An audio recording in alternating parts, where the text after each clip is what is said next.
Welcome to Rings of Power, where we uncover the hidden roads of Middle-earth and tell the tales that Tolkien never wrote.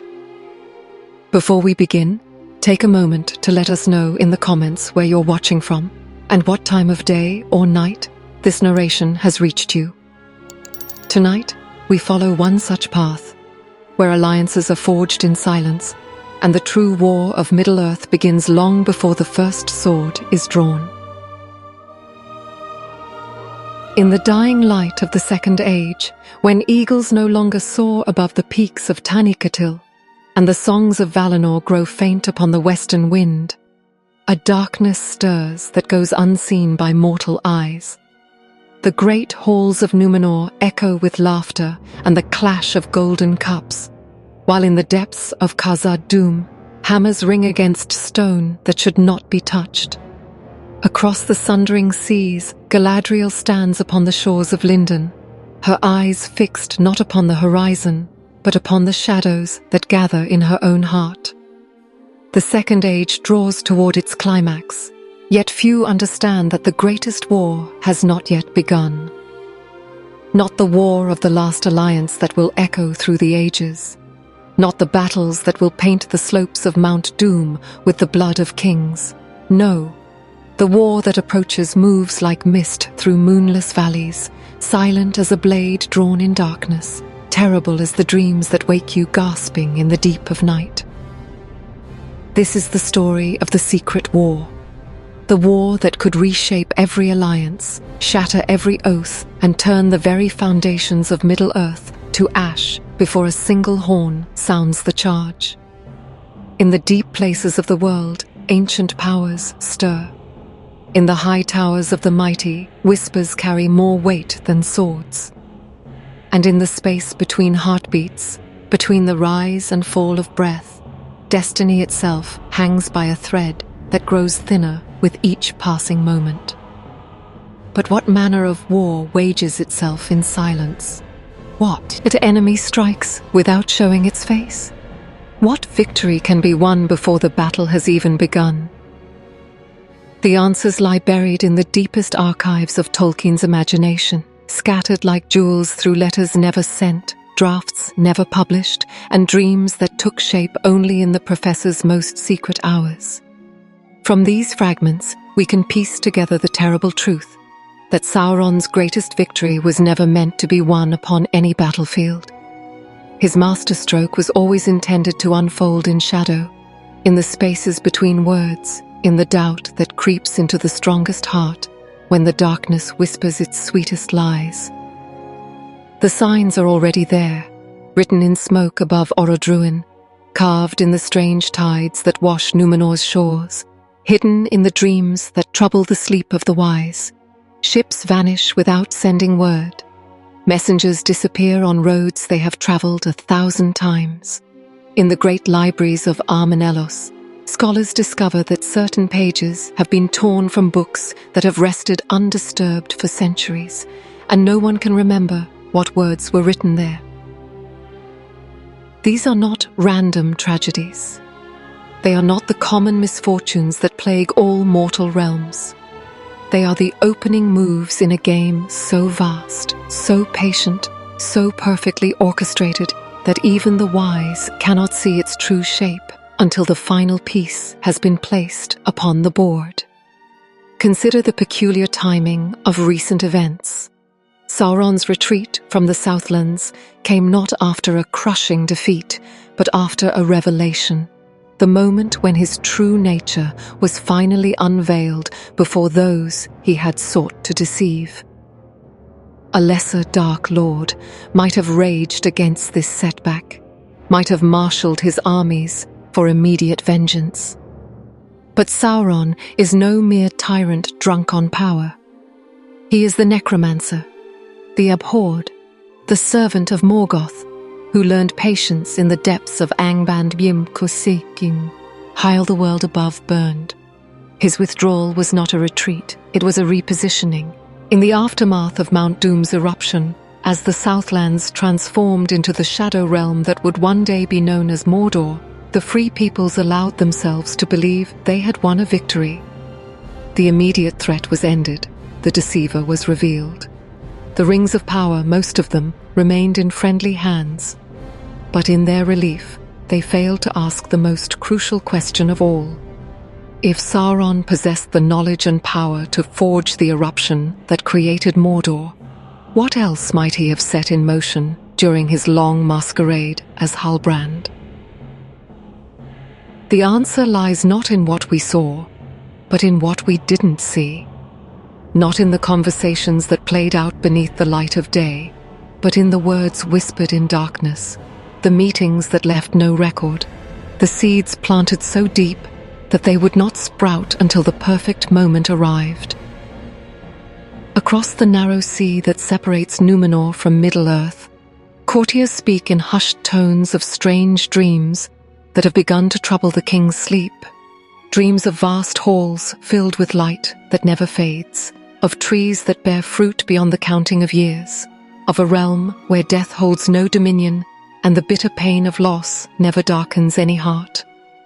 These visions come not as peaceful visions of hope, but as accusations, constant reminders of what has been denied to the children of Númenor, the inheritance that the Valar have withheld from the greatest of mortal kingdoms.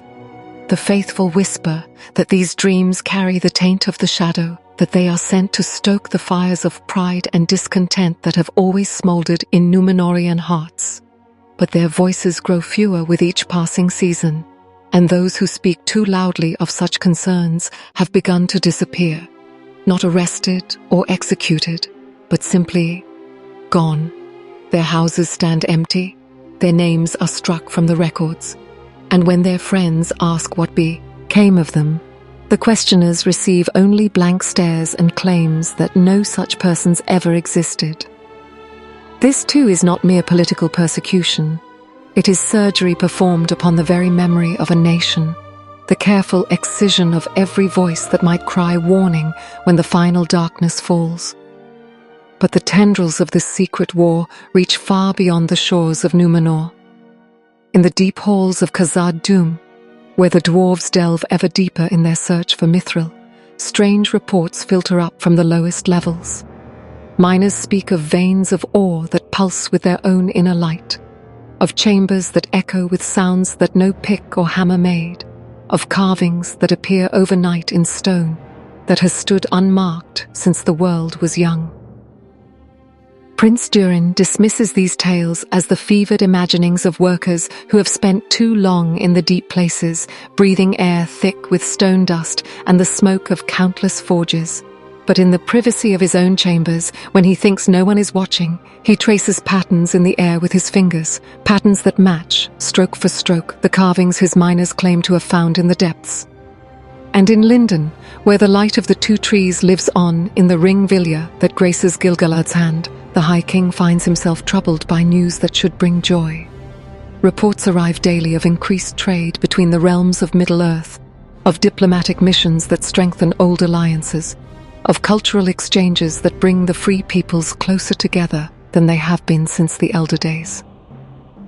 Yet each of these positive developments carries with it a strange shadow. Agreements that contain clauses no one remembers negotiating, trade goods that arrive in quantities that don't match the manifests, ambassadors who speak with voices that sound subtly wrong to elvish ears. Gil-galad convenes the White Council more frequently, though he cannot precisely explain why. Elrond attends these meetings with growing unease, while Círdan speaks of omens written in the patterns of the waves. Even Galadriel, for all her proud defiance, finds herself gripped by a restlessness that no amount of meditation can calm. She stands for hours upon the shores of the grey havens, staring westward toward the undying lands, but her thoughts turn constantly eastward toward the shadow that grows in the heart of Middle-earth. The truth that none of them yet dare speak aloud is that the war has already begun, not with the clash of swords or the thunder of cavalry charges, but with the soft footfalls of spies in empty corridors, the whispered promises of power to those who hunger for more than they possess, the careful cultivation of every small resentment and petty jealousy that festers in the hearts of the proud.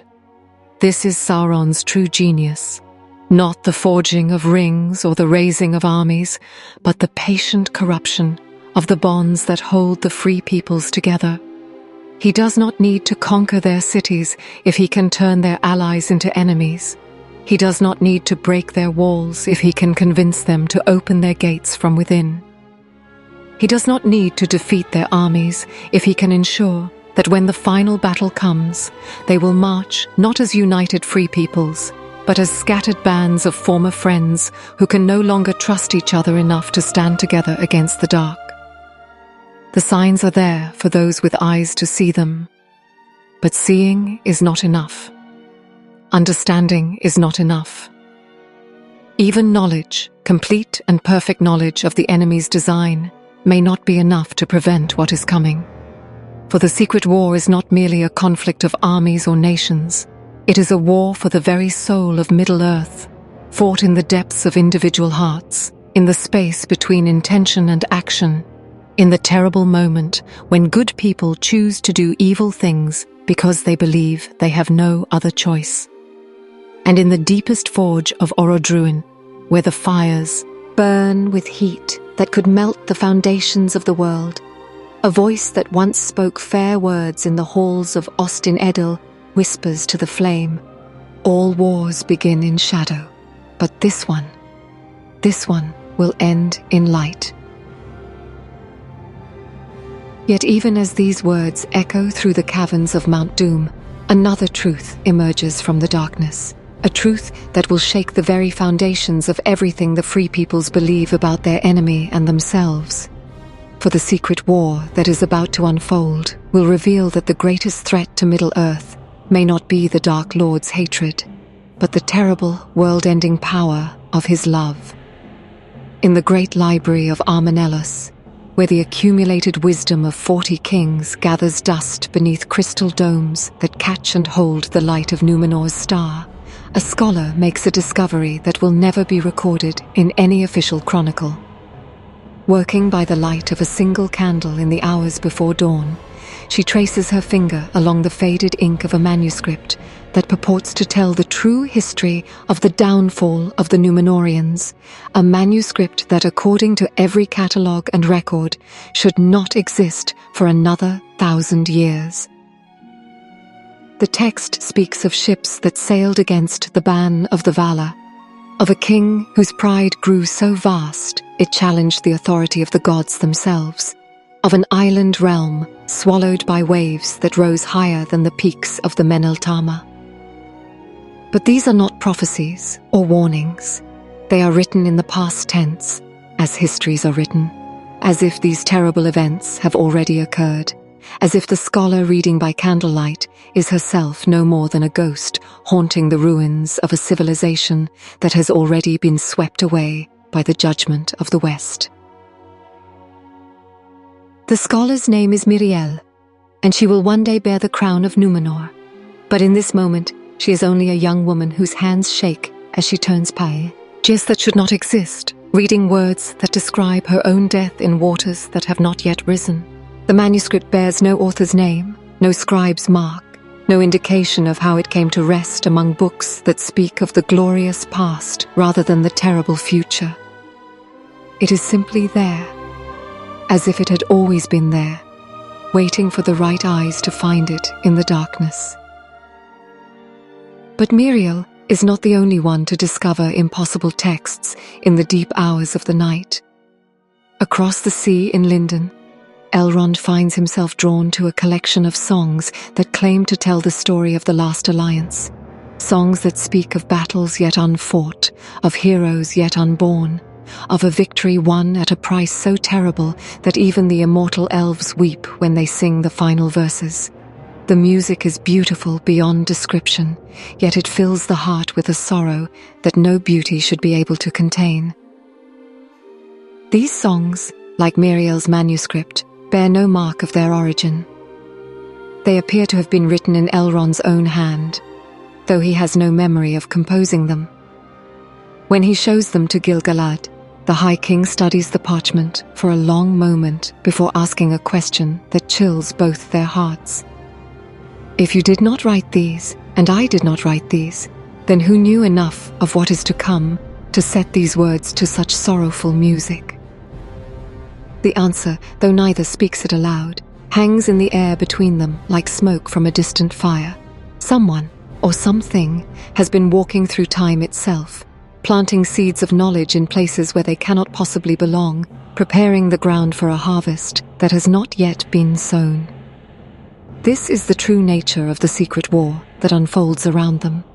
It is not merely a conflict fought in the present moment, but a battle that reaches backward through the years, reshaping the past to ensure a particular future, rewriting the very foundations of history to guarantee that when the final crisis comes, every key decision will already have been made.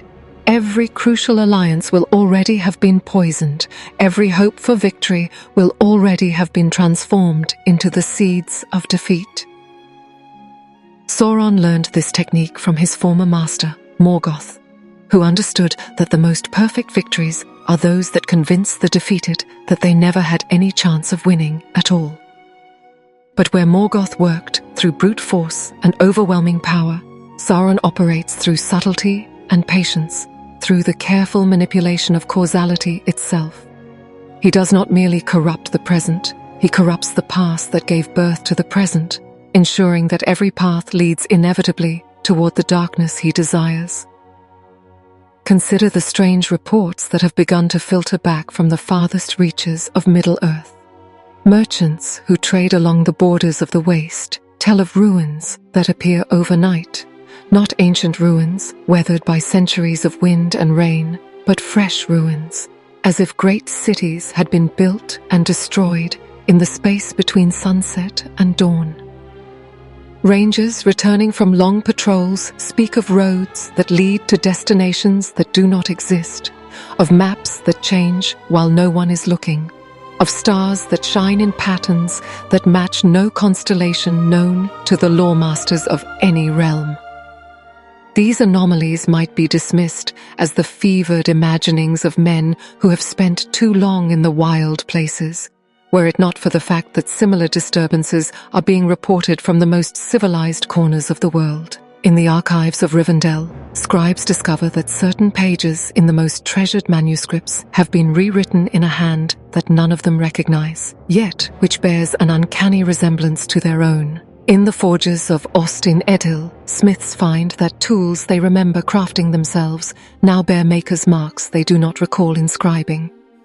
Most disturbing of all are the Chang, as that appear in the most personal records, the diaries and private letters that document the inner lives of the great and small alike. Elrond discovers entries in his own journal that speak of meetings he never attended, conversations he never had, decisions he never made. Yet the handwriting is unmistakably his own, and the memories these entries describe feel real enough to make him question whether his recollection of events might be the false one.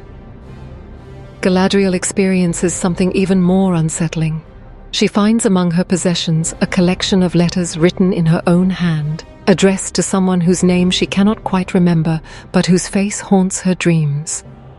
The letters speak of a love that transcends the boundaries between light and darkness, of a passion so intense it could reshape the very foundations of the world, of a choice between duty and desire that will determine the fate of every living thing in Middle-earth.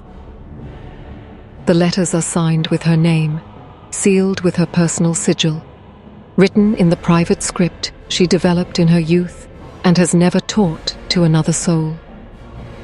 Yet she has no memory of writing them, no recollection of the emotions they describe, no knowledge of the recipient who seems to understand her better than she understands herself. When she tries to destroy them, they return to her belongings as if they had never been touched by flame. When she hides them, they appear in new locations where she cannot avoid finding them. When she shares her concerns with others, they look at her with expressions of confusion and claim to see nothing unusual in her behavior or possessions. This is perhaps the most insidious aspect of the secret war. It makes its victims question not only what they know, but who they are. It plants seeds of doubt that grow into questions about the very nature of identity itself. If the past can be rewritten, if memories can be altered, if the most personal records can be forged by unknown hands, then what foundation remains for anyone to stand upon? The answer, Sauron knows, is none at all. A people who cannot trust their own memories cannot trust each other. Leaders who doubt their own decisions cannot lead effectively. Heroes who question their own motives cannot act heroically when the moment demands heroism. By undermining the very concept of reliable knowledge, the secret war ensures that when the time comes for the free peoples to stand together against the darkness, they will be paralyzed by uncertainty, divided by suspicion, and defeated by their own inability to distinguish truth from deception. But the Dark Lord's manipulations extend beyond the mere alteration of records and the implantation of false memories. In the deepest foundations of his strategy lies something far more ambitious, nothing less than the systematic corruption of the fundamental forces that hold reality together. In the secret chambers beneath Barad-dûr, where the air itself writhes with malice and the stones weep tears of liquid shadow, Sauron works with tools that were old when the world was young. These are not the implements of a smith or scholar, but instruments of power that operate upon the deepest structures of existence itself, the threads of fate that connect every living thing, the patterns of causality that determine how actions lead to consequences, the delicate balance between order and chaos that allows the world to continue existing from one moment to the next. With these tools, he reaches into the past and makes adjustments so subtle that even the Valar do not immediately notice them. A word spoken in friendship becomes a word spoken in anger. A moment of doubt becomes a moment of certainty.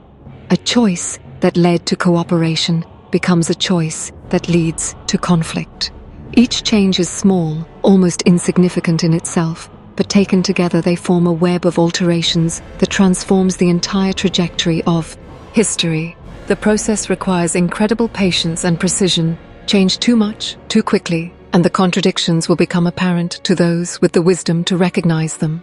But change just enough, in just the right way, and the new version of history will feel more real than the original. So real that even those who lived through the events will begin to doubt their own recollections, preferring the comfortable consistency of the altered timeline to the troubling inconsistencies of what actually occurred. This is why Miriel finds manuscripts that describe her own future death. Why Elrond discovers songs about battles that have not yet been fought. Why Galadriel receives love letters from someone she cannot remember knowing. These are not prophecies or visions of what might come to pass. They are historical records from timelines that Sauron is actively working to bring into existence. Futures that will become the past, realities that will overwrite the present, possibilities that will transform into inevitabilities through the sheer force of his will imposed upon the structure of time itself. The implications are staggering. If Sauron succeeds in his manipulation of causality, then the War of the Last Alliance will not be a desperate struggle between hope and despair, but a foregone conclusion, a conflict whose outcome was determined centuries before the first arrow was fired. The heroes who will one day stand upon the slopes of Mount Doom will march to their appointed places not as free agents choosing to sacrifice themselves for the greater good, but as puppets dancing to music they cannot hear, playing roles that were written for them by the enemy they believe they are fighting. Yet even as the Dark Lord weaves his web of temporal manipulation, cracks begin to appear in his perfect design. For there are powers in Middle-earth that exist outside the normal flow of time, forces that cannot be easily corrupted or controlled, individuals whose very nature makes them resistant to the kind of subtle influence that Sauron wields so effectively against others. The Istari, the wizards who came across the sea in the form of old men, but carry within themselves the power of the Valar, sense the disturbances in the fabric of reality, even if they cannot immediately identify their source. Gandalf finds himself drawn to investigate seemingly random events that turn out to be connected in ways that should be impossible. Saruman begins conducting experiments in his tower at Orthanc, seeking to understand the relationship between knowledge and time, between memory and truth, between what is and what might have been. Most significant of all, there are moments when the altered timeline cannot fully suppress the original history, moments when the truth breaks through like sunlight through clouds, illuminating the lies that have been built around it. These moments are brief and easily dismissed as dreams or imaginings, but they provide glimpses of what really happened, what was really said, what was really chosen in the moments that Sauron has worked so hard to rewrite. Galadriel experiences one such moment as she stands beside the waters of the Mirrormere, gazing into depths that reflect not only the present but echoes of the past and shadows of the future. For an instant, she sees herself as she truly was in Valinor, young, proud, ambitious, burning with a light that could rival the Silmarils themselves. She sees the moment when she chose to leave paradise, not out of noble desire to protect Middle-earth, but out of a hunger for power that would have made Feanor himself jealous. She sees the oaths she swore in private, the bargains she made with forces she thought she could control, the moment when she first gazed into the eyes of the one who would become the Dark Lord, and felt not revulsion, but recognition, on the recognition of a kindred spirit whose appetite for dominion matched her own. The vision lasts only seconds, but in those seconds she understands the true nature of the secret war being waged around her. This is not a conflict between good and evil, light and darkness, order and chaos. This is a lover's quarrel that has grown to encompass the fate of the world, a passionate argument between two beings who understand each other so completely that they know exactly how to inflict the most exquisite pain, the most perfect betrayal, the most devastating heartbreak. Sauron does not seek to destroy Galadriel. He seeks to claim her, to prove that the light she carries is simply another form of the same fire that burns within him. And she, for all her protestations of righteousness and duty, cannot deny the terrible attraction she feels toward the one who sees her as she truly is, rather than as she pretends to be. This is the secret at the heart of the Secret War, not a battle between opposing forces, but a dance between partners who are so perfectly matched that neither can achieve victory without destroying the very thing they are fighting to possess. And as the dance grows more complex, as the steps become more intricate and dangerous, the rest of Middle-earth begins to feel the tremors of their cosmic pas de deux. The question that haunts the wise is whether anyone will recognize the true nature of the conflict before it consumes everything they hold dear. For if the war continues to be fought in shadow, if the real issues remain hidden beneath layers of deception and self-deception, then the final battle may be lost before anyone realizes it has begun. In the forges of Mount Doom, where the heat rises in waves that distort not only sight but time itself, a figure that was once called Halbrand and is now known by darker names speaks words that echo through the ages. She will come to me in the end. They all will. For I alone remember who they truly are beneath the masks they wear for others and themselves. But in the deepest archives of Rivendell, where time moves differently and memory takes on the weight of prophecy, another voice whispers a different truth. The greatest victory is not to defeat your enemy, but to save them from themselves. And the greatest defeat is to become what you sought to destroy. The Secret War has begun, but its ultimate outcome will depend not on armies or alliances, not on the forging of rings or the breaking of them, but on whether those who claim to fight for the light can resist the temptation to embrace the very darkness they oppose. The battle for Middle-earth will be won or lost in the human heart, or in this case, in the immortal hearts that beat with desires too vast and terrible for any mortal world to contain. Beneath the shimmering towers of Armanelos, where the great harbour opens its arms to embrace ships from every corner of Numenor's vast empire, there exists a network of tunnels and chambers that appears on no official map. These passages were carved in the earliest days of the kingdom's founding, when Elros Tar Miniatur still walked among his people, and the memory of the Edain's heroism in the war against Morgoth burned bright in every heart. Originally intended as storerooms for the royal treasury and archives for the most sensitive state documents, these hidden spaces have evolved over the centuries into something far more significant, a sanctuary for those who remember what Numenor was meant to be. They call themselves the Faithful, though the name carries less meaning with each passing year. What began as a loose association of nobles and scholars who maintained the old traditions has gradually transformed into something approaching a secret society, not by choice but by necessity. For as King Ar-Pharazôn's reign progresses, as the influence of the Sauron that was Halbrand continues to spread through the highest circles of power, those who openly question the kingdom's new direction find themselves increasingly unwelcome in the places where decisions are made. Lord Valandil, whose ancestry traces back to the companions who sailed with Elendil in the early days, stands before a gathering of perhaps 50 men and women in a chamber lit only by oil lamps that cast dancing shadows on walls carved with stars and trees, the ancient symbols of allegiance to the Valar. His voice, when he speaks, carries the weight of years and the burden of terrible knowledge. The reports from our contacts in the palace grow more disturbing with each passing month. He begins, his weathered hands clasping a scroll that bears the seal of one of the king's most trusted advisors, a man who risks death by maintaining secret communication with those he officially considers traitors to the crown.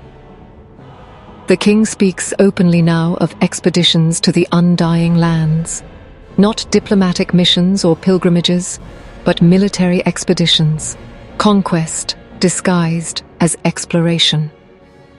A murmur of dismay ripples through the assembled faithful. Though they have long suspected that the kingdom's growing defiance of the Valar would lead to catastrophe, hearing confirmation that their worst fears may soon become reality strikes them like a physical blow. These are not rabble-rousers or political dissidents, but some of the most accomplished citizens of Numenor, ship captains who have sailed farther than any others, architects who have raised towers that seem to touch the sky, scholars whose knowledge of ancient lore surpasses even that of the libraries of Lindon. They understand better than most what such an expedition would mean. "He cannot be serious," whispers Lady Irwin, whose husband commands one of the greatest fleets in the Royal Navy. "To sail against the ban would be suicide. The Valar would never permit such an affront to reach their shores." Would they not? The question comes from an unexpected source, a young woman whose face is half hidden by a hood, but whose voice carries an authority that makes every person in the chamber turn toward her. We have grown so accustomed to thinking of the Valar as our protectors that we forget they are also our judges. What if their patience has finally been exhausted? What if they have decided that Numenor must be allowed to choose its own fate, even if that fate is destruction? The woman's name is Tar Miriel, and though few in this chamber know her true identity, all of them recognize the weight of prophecy in her words. She has been attending these gatherings for nearly a year now, always arriving after the lamps are lit and departing before they are extinguished, never revealing how she gained access to chambers that should be impossible for outsiders to find. Her insights into the palace's inner workings have proven uncannily accurate, leading some to whisper that she might be one of the king's own advisors operating under deep cover. The truth would shock them even more. Tar Miriel is the rightful heir to the throne of Numenor, the daughter whose claim was set aside when political necessity demanded a king rather than a queen. She attends these meetings not as a spy or an advisor, but as someone who understands better than anyone else the terrible weight of the crown that should have been hers, and the impossible choices that weight demands. The king believes he has found an ally in the stranger who calls himself Anatar, she continues, her voice carrying across the chamber like the whisper of wind through leaves. A counselor who speaks of glory and triumph, who promises that the power of Numenor can be made to eclipse even that of the Undying Lands. But I have seen this Anatar in the halls of the palace, and I tell you that there is something wrong about him, something that makes the very air grow cold when he passes. She does not tell them about the dreams that have plagued her sleep for months, dreams in which she sees Anatar's true face, beautiful and terrible beyond description, eyes that burn with the light of stars dying in the void. She does not speak of the visions that come to her in the deep watches of the night, visions of waves rising higher than mountains, of the island of Numenor sinking beneath waters that boil with the wrath of powers beyond mortal comprehension. Most of all, she does not reveal the most disturbing aspect of these visions, that in many of them, she stands not among the victims of the catastrophe, but among its architects, her own voice raised in support of the madness that will doom her people. "What would you have us do?" asks Valandil, his voice heavy with the knowledge that their options grow fewer with each passing day. "We are loyal subjects of the crown. We cannot simply rebel against lawful authority, no matter how misguided that authority might be. Can we not?" The challenge comes from a grizzled sea captain whose scars tell stories of battles fought in waters far from Numenor's shores.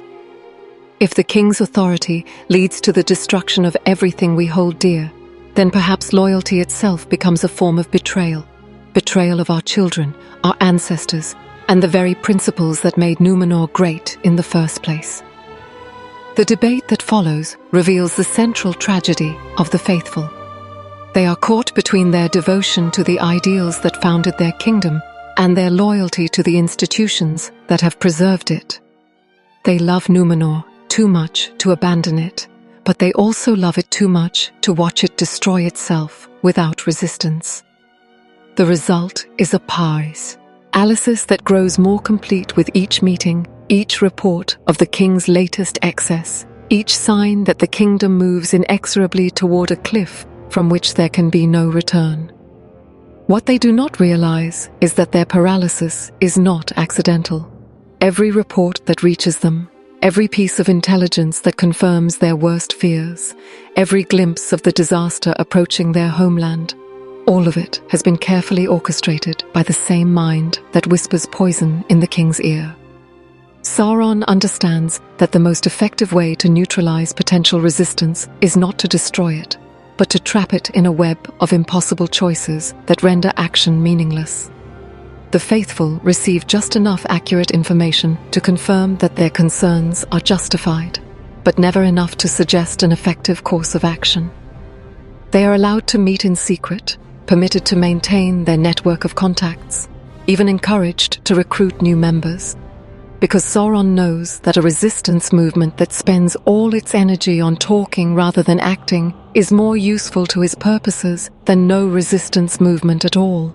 It provides a convenient outlet for dissent while ensuring that the most potentially dangerous elements of Númenórean society remain focused on debate rather than action.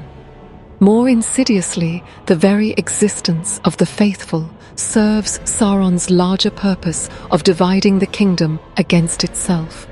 Every secret meeting, every whispered conversation, every recruit who joins their cause creates another fracture in the social fabric that once held Númenor together. The king's supporters grow more suspicious of their neighbors, more willing to report overheard conversations, more convinced that only absolute loyalty can preserve the kingdom from the traitors in its midst. The spiral of suspicion and paranoia feeds on itself, creating exactly the conditions will make Númenor's final crisis impossible to resolve through reason or compromise, Yet not all of the faithful are content to remain trapped in this web of carefully orchestrated futility. In the deepest chambers of their hidden sanctuary, a smaller group gathers in secret, even from their fellow resistors. These are the purists, men and women who believe that the corruption of Numenor has progressed so far that only the most extreme measures can prevent total catastrophe. Their leader is a man whose name has been struck from most official records, a former admiral who challenged the king's policies too openly and too often to be allowed to retain his position.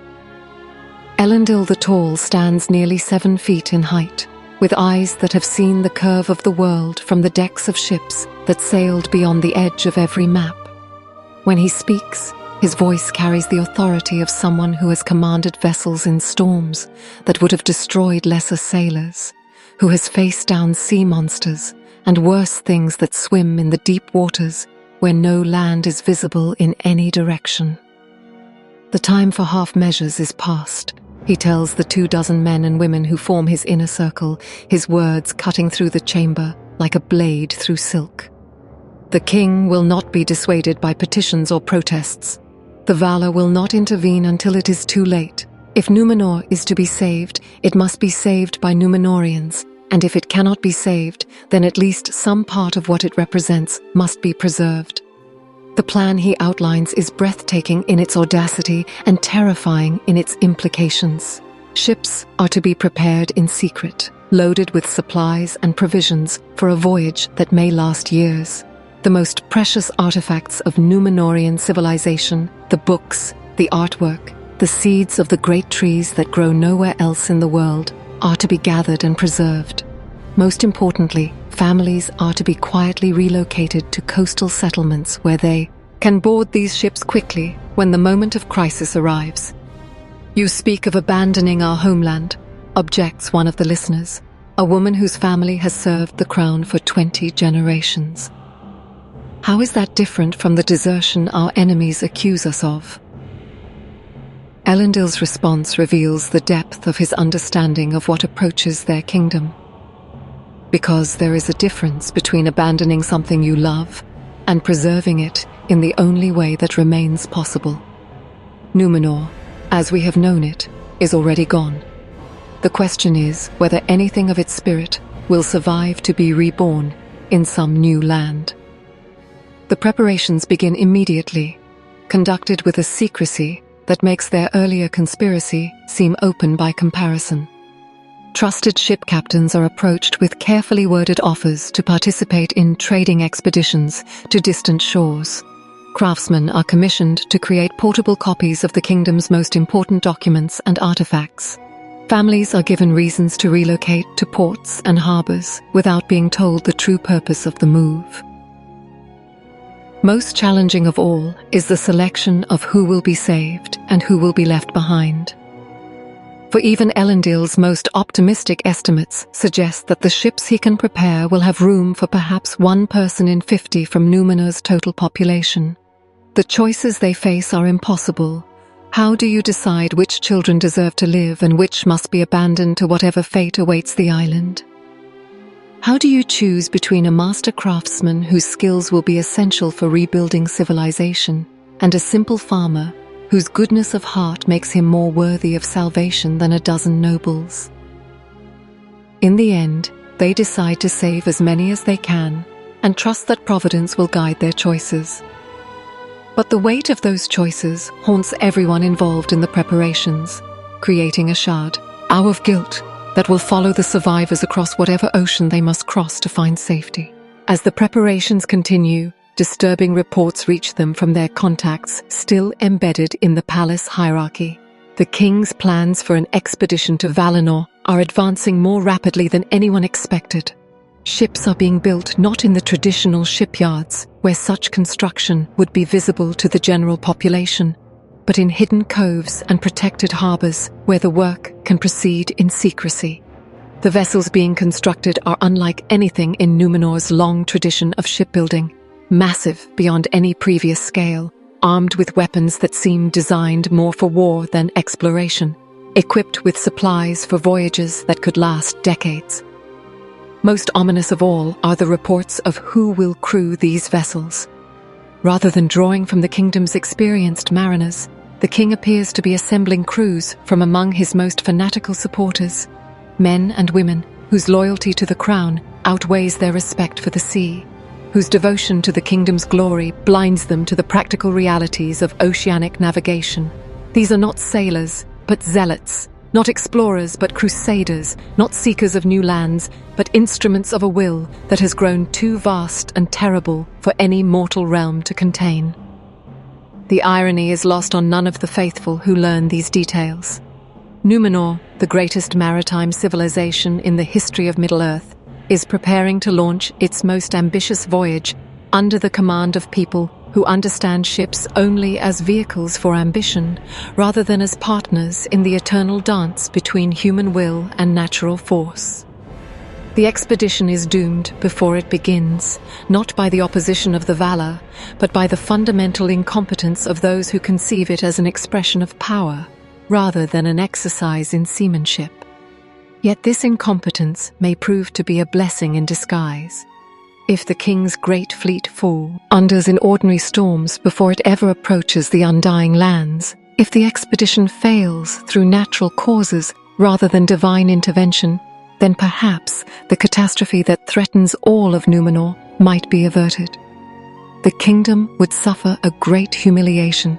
The loss of ships and crews would be mourned throughout the realm, but the nation itself would survive to learn from its mistakes and perhaps find a wiser path forward. This hope sustains many of the faithful through the dark months that follow, as they watch their homeland tear itself apart in preparation for an act of madness that grows more elaborate with each passing season. They tell themselves that wisdom will eventually prevail, that the practical difficulties of the enterprise will force the king to abandon his plans, that cooler heads will find a way to redirect the kingdom's energy toward more achievable goals. But in the deepest chambers of their hidden sanctuary, where the oil lamps burn low and the shadows gather thickest, some of them begin to understand that hope itself may be another trap, another element in the web of impossibilities that ensures their resistance will remain forever paralyzed by the magnitude of the disaster they cannot prevent but dare not ignore. The secret war has many fronts, and the battle for the soul of Numenor is only one of them.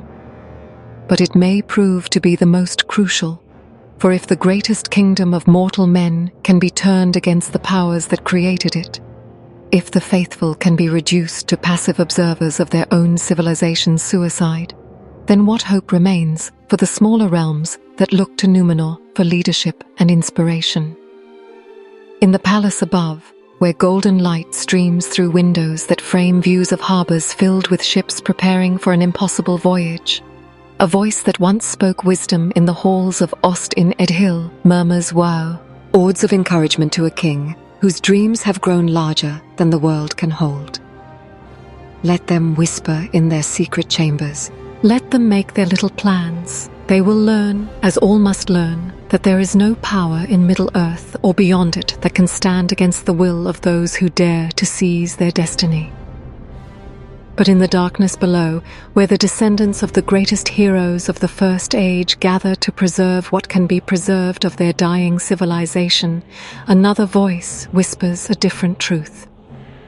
The greatest tragedy is not to lose everything you love, but to become complicit in its destruction.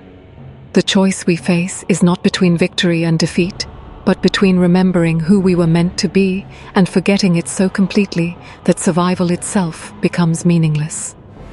The battle for Numenor's soul has begun in earnest, and the outcome will determine not only the fate of one island kingdom, but the entire future of the relationship between the mortal world and the immortal powers that watch over it from shores that may soon be stained with the blood of those who sought to claim them by force.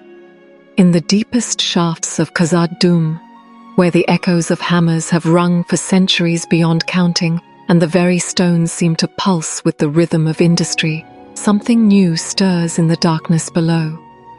The dwarves who work these depths speak in whispers of veins of ore that glow with their own inner light, of chambers that appear overnight in stone that has stood unmarked since the foundations of the world were laid, of sounds that rise from the depths, not the familiar clatter of pick against stone or the roar of underground rivers, but something else entirely, something that sounds almost like singing. Prince Durin IV stands at the edge of the Great Stair, that marvel of engineering that spirals down through the heart of the mountain, carrying the commerce and conversation of his people between the upper halls where they meet with the outside world and the deep places, where they pursue the ancient craft of coaxing treasure from reluctant stone. The reports that reach him grow stranger with each passing week, and the expression on his bearded face grows more troubled as he contemplates their implications. "Show me again," he commands the foreman who has just delivered the latest account from the lowest levels, his voice carrying the authority of one who has inherited the responsibility for thousands of lives and cannot afford to dismiss any threat to their safety, no matter how unlikely it might seem. The foreman, a dwarf whose beard has gone white from decades of breathing stone dust, and whose hands bear the permanent stains of the metals he has spent his life working, spreads out a piece of parchment that shows the layout of the deepest excavations. His finger traces a path through passages that descend far below the levels where mithril was first discovered, into regions that have been opened only in the past few months, as the search for the precious metal has grown more desperate. "Here," he says, pointing to a chamber marked in red ink, "the morning shift found carvings that weren't there when the night shift finished their work. Not crude scratches, Your Highness, but elaborate patterns cut deep into the living stone with a precision that would challenge our finest craftsmen. And here," his finger moves to another location. "The miners report that the rock face has changed color overnight, showing veins of what looks like mithril but behaves differently from anything we've encountered before." Prince Durin studies the map, his trained eye immediately recognizing several troubling patterns. The anomalous discoveries are not random. They follow clear lines that seem to radiate outward from a central point deeper in the mountain than any dwarf has yet dared to dig. More disturbing still, the locations correspond to areas where the mining crews have reported the strongest sensations of being watched, the clearest instances of the mysterious singing that seems to rise from the depths whenever the work grows quiet. "Have you consulted the ancient charts?" he asks, though he suspects he already knows the answer. The oldest maps of Khazad-dûm, those drawn by the first dwarves to settle in these halls, mark certain areas as forbidden, not because they are dangerous in any conventional sense, but because they are sacred, dedicated to powers and purposes that the founders believed should remain undisturbed. The foreman's expression confirms his fears. "Aye, Your Highness.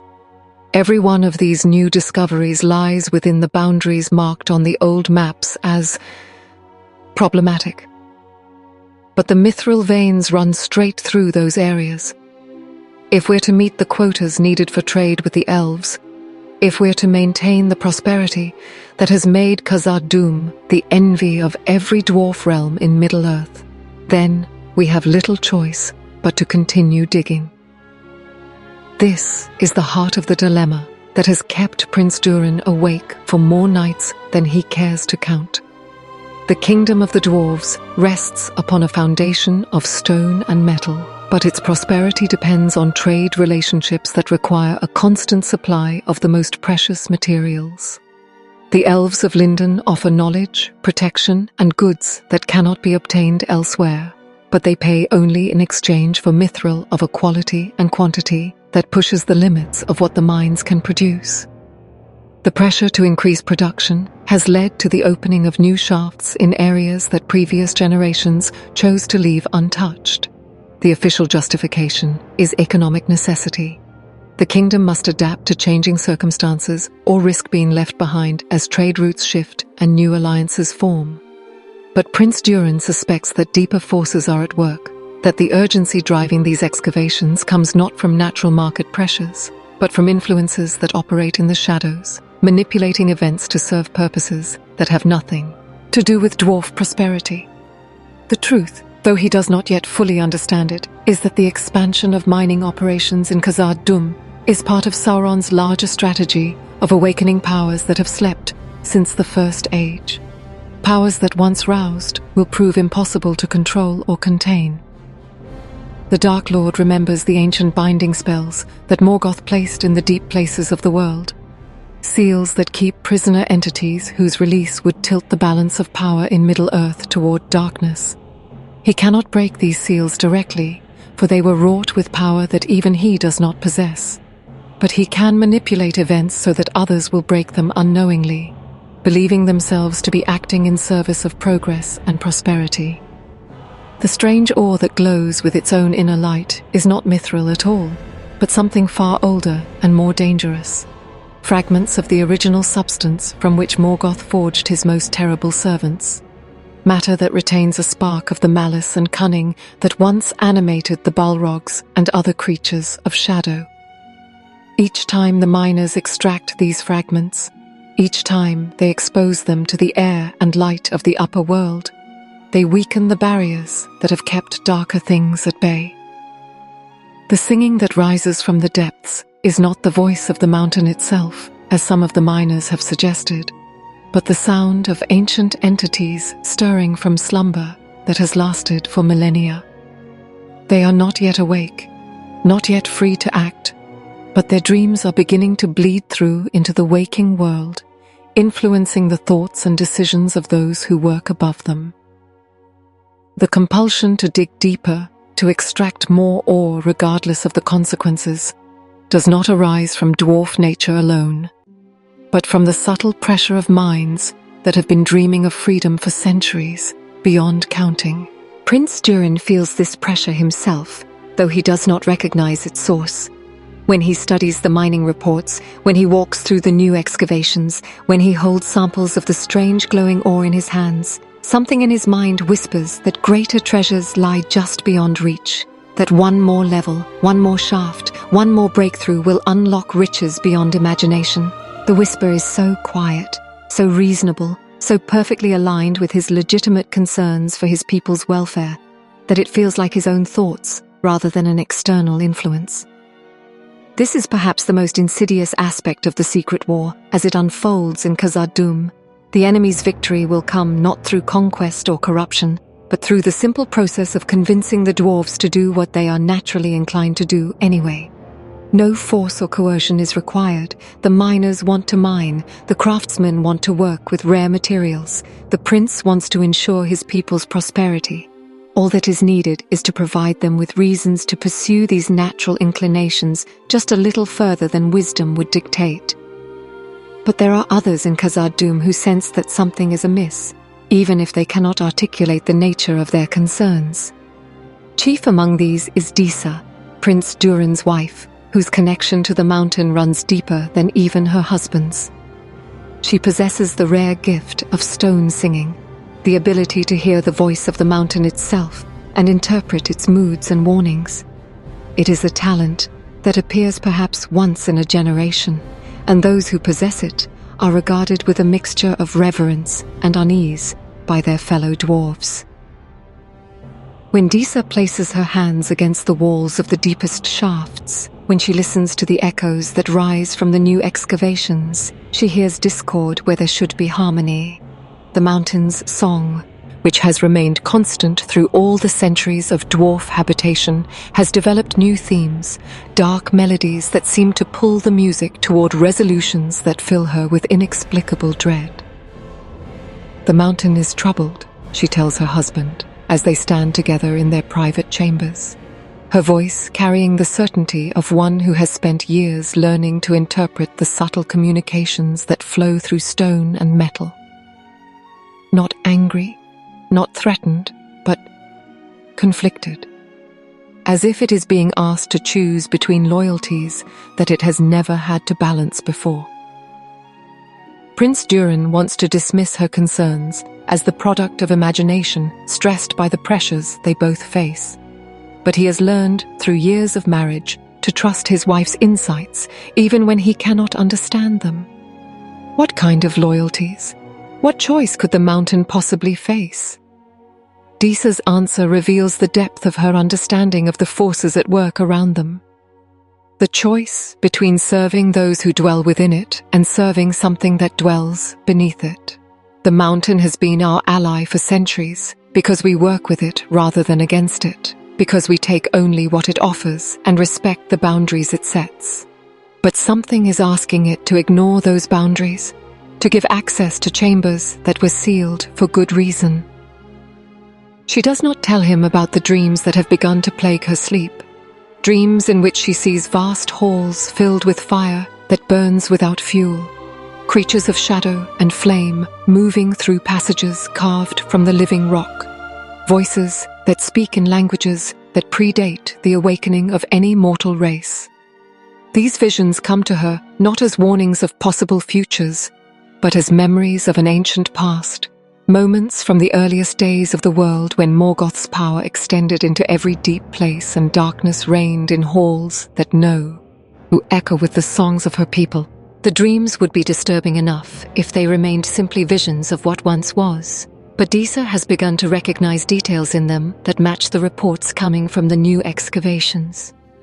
Chambers that appear overnight in previously solid stone. Carvings that seem to depict events from ages past. Most troubling of all, the gradual awakening of something vast and terrible that stirs in the deepest foundations of the mountain, something that grows stronger with each passing day as the barriers that contain it are slowly, methodically weakened. The irony that haunts her is that the dwarves themselves are providing the labor for their own destruction. Every swing of pick and hammer, every blast of explosive that opens new passages, every cart of ore that is hauled to the surface contributes to the process of releasing forces that were imprisoned for the protection of all who dwell in Middle-earth. They believe they are building prosperity for their children, but they may actually be preparing their children's graves. Yet when she tries to share these concerns with others, she encounters the same resistance that has frustrated the faithful in Numenor and the wise counselors in other realms. The evidence for her fears is too subtle, too dependent on instincts and intuitions that others do not share. The benefits of continued mining are immediate and tangible. Increased wealth, stronger trade relationships, enhanced security through military alliances that depend on the kingdom's ability to provide rare materials. The dangers she senses remain theoretical, threats that might never materialize, problems that might be solved through careful management and traditional safeguards. The debate that ensues within the highest councils of Khazad-dûm reveals the same patterns that characterize the secret war in other realms. Intelligent, well-meaning people making rational decisions based on incomplete information, each choice seeming reasonable in isolation, but contributing to a larger pattern of consequences that none of them can fully perceive. The tragedy is not that they are stupid or evil, but that they are operating within a system designed to make wisdom appear indistinguishable from cowardice and prudence seem equivalent to stagnation. Prince Durin finds himself caught between competing loyalties and responsibilities. His duty to his people demands that he ensure their continued prosperity, which requires maintaining the mining operations that have made Khazad-dûm wealthy. His obligation to future generations suggests that he should proceed cautiously, respecting the wisdom of his ancestors who marked certain areas as forbidden. His alliance with the elves creates pressure to increase production of mithril, while his wife's warnings suggest that such increases may come at a cost too terrible to contemplate. The decision he finally makes reflects the impossible nature of his position. Mining will continue in the new areas, but with additional safeguards and monitoring. Production quotas will be maintained, but crews will be rotated more frequently to reduce their exposure to whatever influences might be operating in the depths. The ancient charts will be consulted, but their warnings will be balanced against contemporary needs and opportunities. It is a compromise that satisfies no one completely, but seems to address everyone's concerns, at least partially. The miners get to continue their work. The traders get the materials they need for commerce with other realms. Disa gets increased attention to safety protocols and regular consultation on any unusual discoveries. Prince Durin gets to maintain his reputation as a leader who listens to all perspectives before making decisions. What none of them realize is that compromise itself has become a weapon in the secret war, that the enemy's strategy depends precisely on preventing clear, decisive action by ensuring that every choice appears to offer both benefits and risks, that every path forward seems to require trade-offs that make absolute commitment to any course seem unreasonable. The result is a paralysis disguised as prudence, a gradual drift toward catastrophe that feels like careful navigation through complex circumstances. As the mining operations continue under the new protocols, the anomalous discoveries multiply. The glowing ore appears in greater quantities and varieties. The overnight carvings become more elaborate and more frequent. The singing from the depths grows louder and more distinct, occasionally resolving into what sound almost like words in languages that no living dwarf recognizes, but that seem hauntingly familiar nonetheless. Most disturbing of all are the changes that begin to appear in the miners themselves. Those who work the deepest shifts report dreams of vast halls filled with gold and jewels beyond counting, visions of treasures that make the wealth of Khazad-dûm seem poverty by comparison. They speak of voices that whisper of shortcuts and techniques that could increase productivity 100-fold, methods that bypass the careful, patient work traditional to their craft in favor of approaches that promise immediate, dramatic results. Some of the younger miners have begun experimenting with these new techniques, claiming that they have discovered principles of stoneworking that their elders never imagined. The results are impressive. Sections of tunnel that would normally require weeks to excavate are completed in days. Veins of ore that should take months to extract are cleared in mere weeks. But the older, more experienced workers notice subtle problems with results, supports that seem strong but show stress fractures under close examination, or that appears pure but contains impurities that will cause problems in the forges, excavations that follow the most efficient paths, but somehow feel wrong to anyone with true understanding of the mountain's structure. These concerns might be dismissed as the natural resistance of older workers to new methods, were it not for a discovery that forces even the most skeptical to reconsider their assumptions. In one of the newest chambers, where the experimental techniques have been used most extensively, miners find something that should not exist. The skeleton of a creature that died in these depths long before any dwarf ever set foot in the mountain. The remains are massive, far larger than any known animal, with bones that show clear signs of having been worked by intelligent hands, carved with runes, inlaid with metals that do not appear in nature, assembled in configurations that suggest not natural death, but ritualistic preparation for some form of preservation or resurrection. The creature's skull bears markings that match symbols found in the oldest dwarf texts, warnings about entities that served the dark powers in the early days of the world. Prince Durin himself descends to examine the discovery, accompanied by the kingdom's most learned scholars and its most experienced miners. What they find in that chamber shakes the foundations of everything they thought they knew about their mountain home. The skeleton is not an isolated discovery. It is part of a larger complex of chambers that extend far beyond what their maps show. Spaces that were clearly inhabited by intelligences that understood stoneworking in ways that surpass even dwarf knowledge. The implications are staggering. Khazad-dûm was not simply carved from empty stone by the ancestors of the current inhabitants. It was built upon, or rather within, structures that already existed, halls and passages that were ancient when the world was young. The dwarves who first settled here did not discover an empty mountain, but rather a tomb, a prison, a sanctuary whose original inhabitants have been waiting through centuries of stone-muffled silence for the seals that bind them to be weakened enough to permit their return. As this realization sinks in, as the true scope of what they have unknowingly disturbed becomes clear, a new sound rises from the depths of Khazad Dûm. Not the familiar singing that has puzzled and troubled the miners for months, but something far more ominous. The sound of massive stone doors, sealed since the foundation of the world, beginning very slowly to open.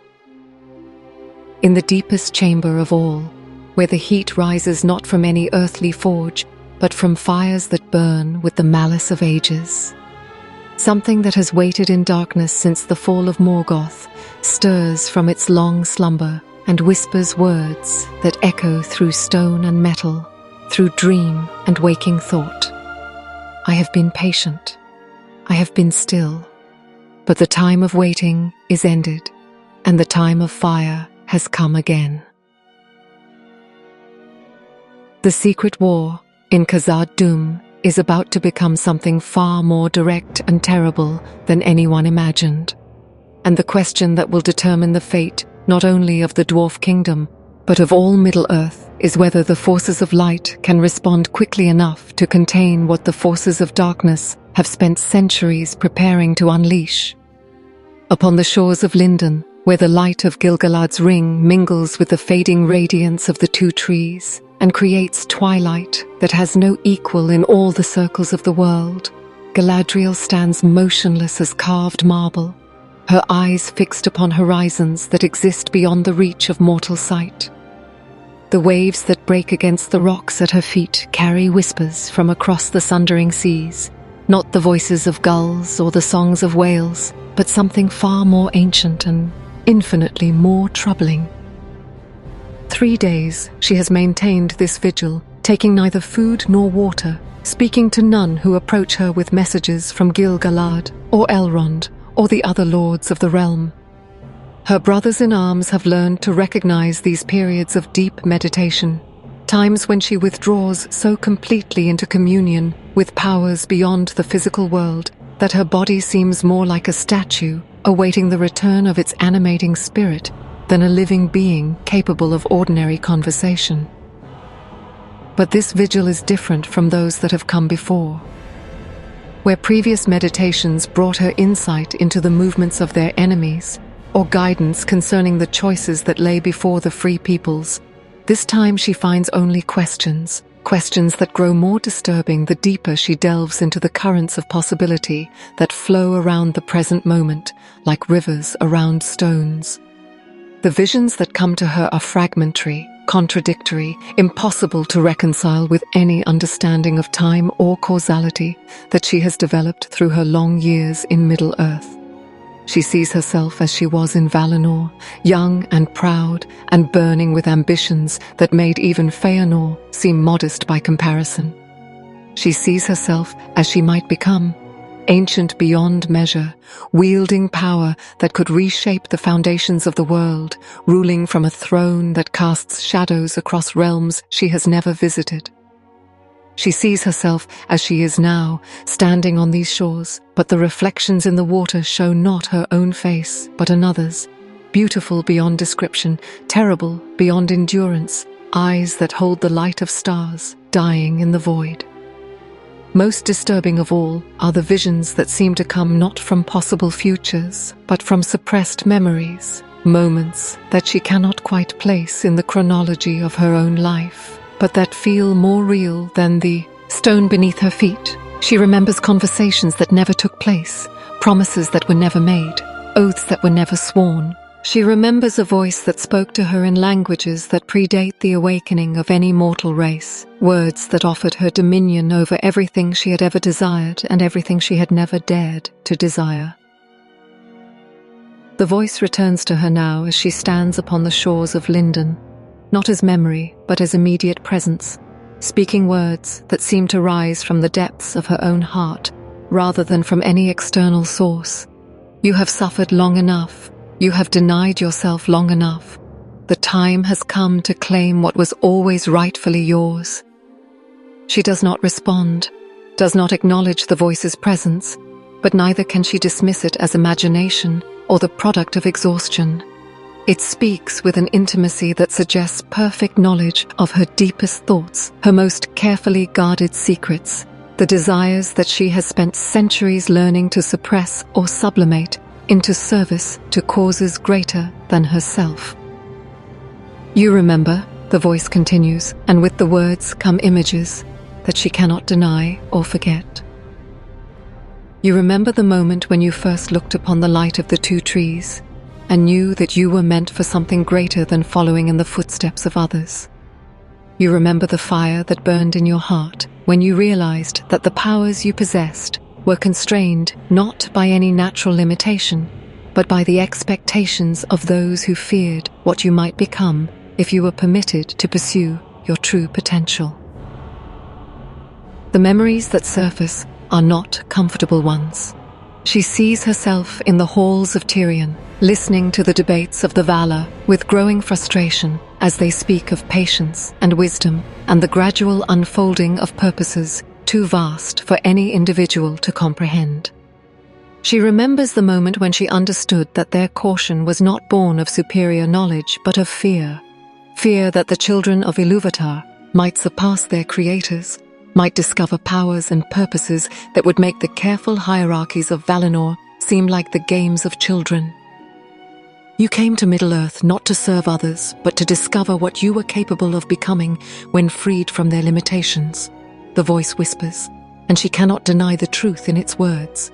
You have spent these centuries telling yourself that your motives were noble, that your defiance of the Valar's will was justified by your desire to protect the innocent and preserve the light in the world. But we both know the real reason you chose exile over submission. The real reason. The admission that she has never made to anyone, not even to herself in the darkest hours of self-examination.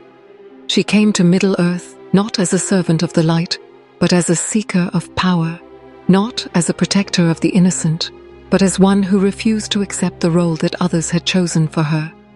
The nobility she has cultivated, the sense of purpose that has sustained her through centuries of struggle and sacrifice, all of it built upon a foundation of pride and ambition that she has never acknowledged, because acknowledging it would force her to confront what she might have become if she had chosen differently.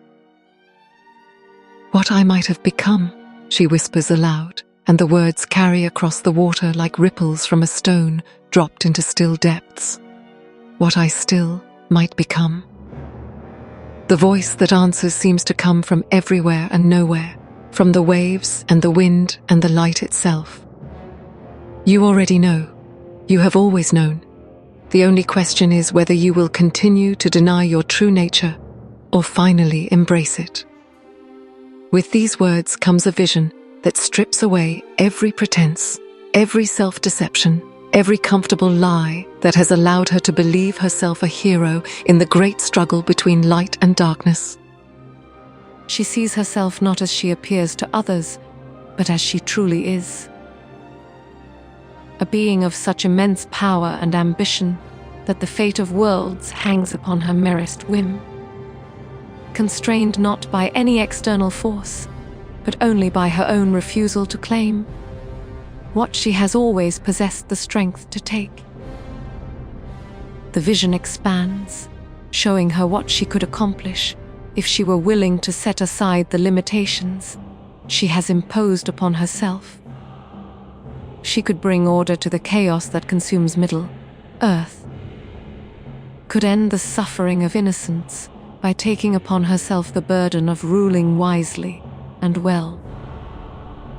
She could preserve the light in the world not by serving it humbly, but by embodying it completely, becoming herself the source of illumination that drives back the darkness wherever it might try to take root. All that is required is that she stop pretending to be less than she is.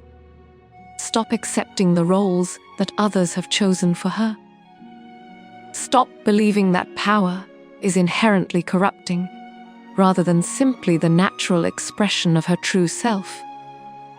The voice speaks of partnership rather than servitude, of alliance rather than submission, of a joining between equals who understand each other in ways that no one else could ever comprehend.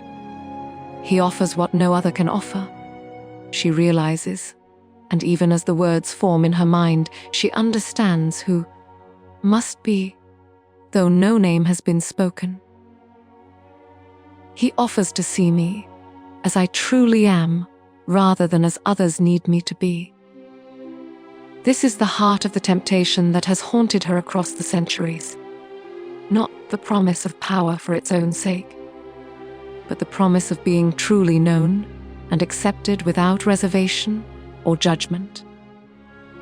Everyone else who looks upon her sees either the noble lady of Lothlorien, who has dedicated her life to protecting others, or the dangerous rebel whose pride brought exile and suffering to herself and those who followed her.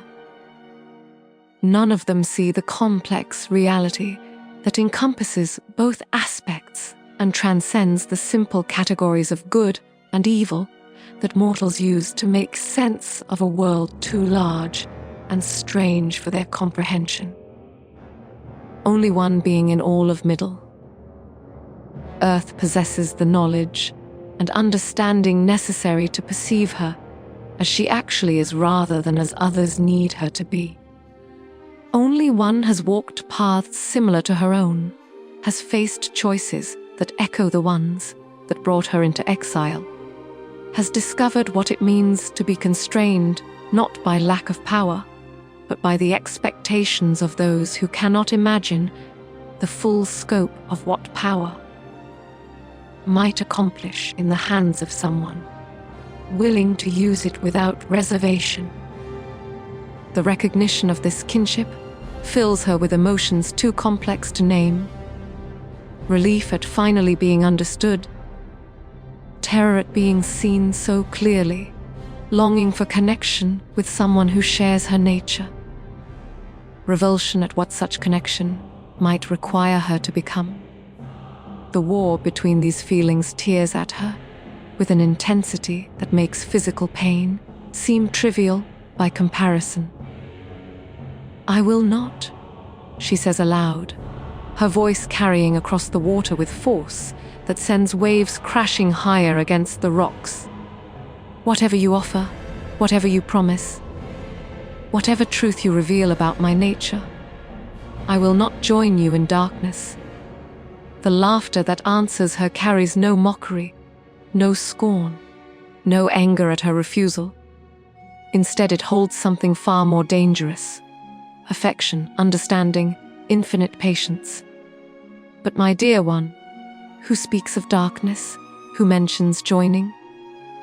I offer only what you have always sought: the freedom to be yourself without apology or restraint." The vision that accompanies these words shows her a future that is not dark at all, but blazing with light so pure and intense that it makes the radiance of Valinor seem dim by comparison.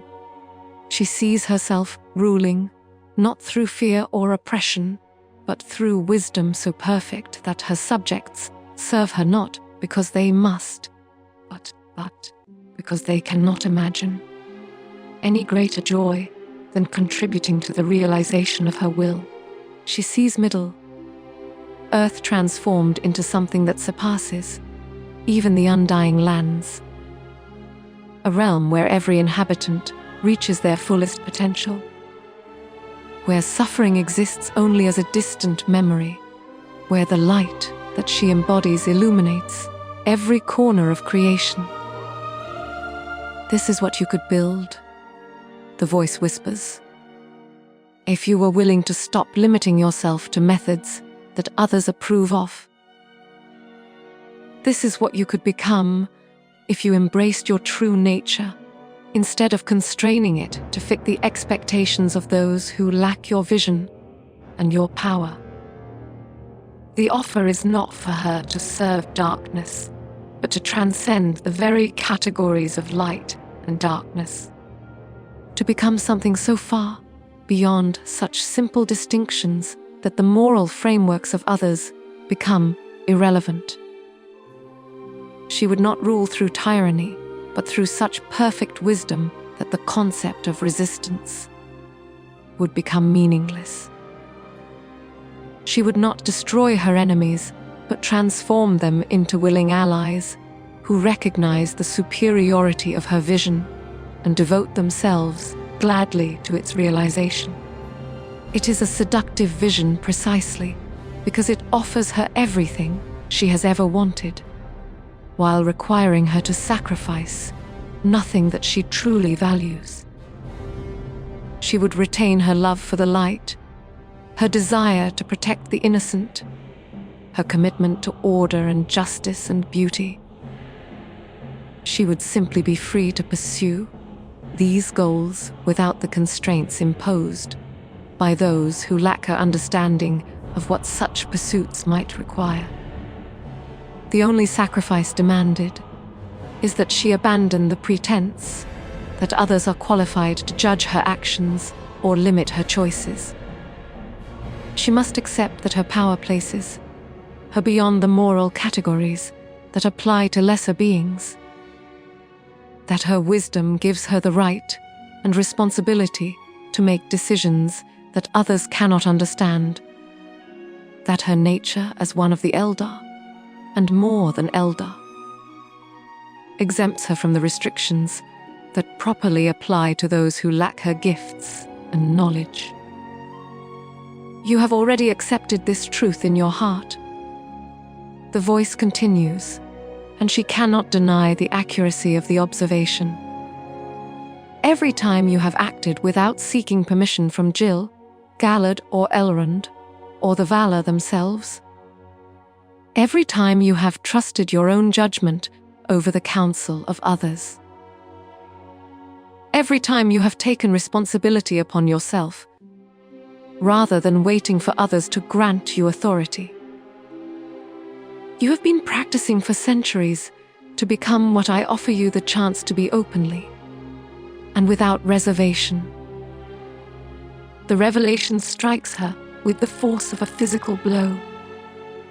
She has been moving toward this moment for millennia, making choices that seemed reasonable and necessary at the time, but that, viewed from this perspective, form a clear pattern of increasing independence from any authority, save her own will and wisdom, the rebellion that brought her to Middle-earth, the defiance of Gil, Galad's commands when she pursued Sauron across the sea, the decision to maintain her own realm, rather than submitting to the oversight of any other power.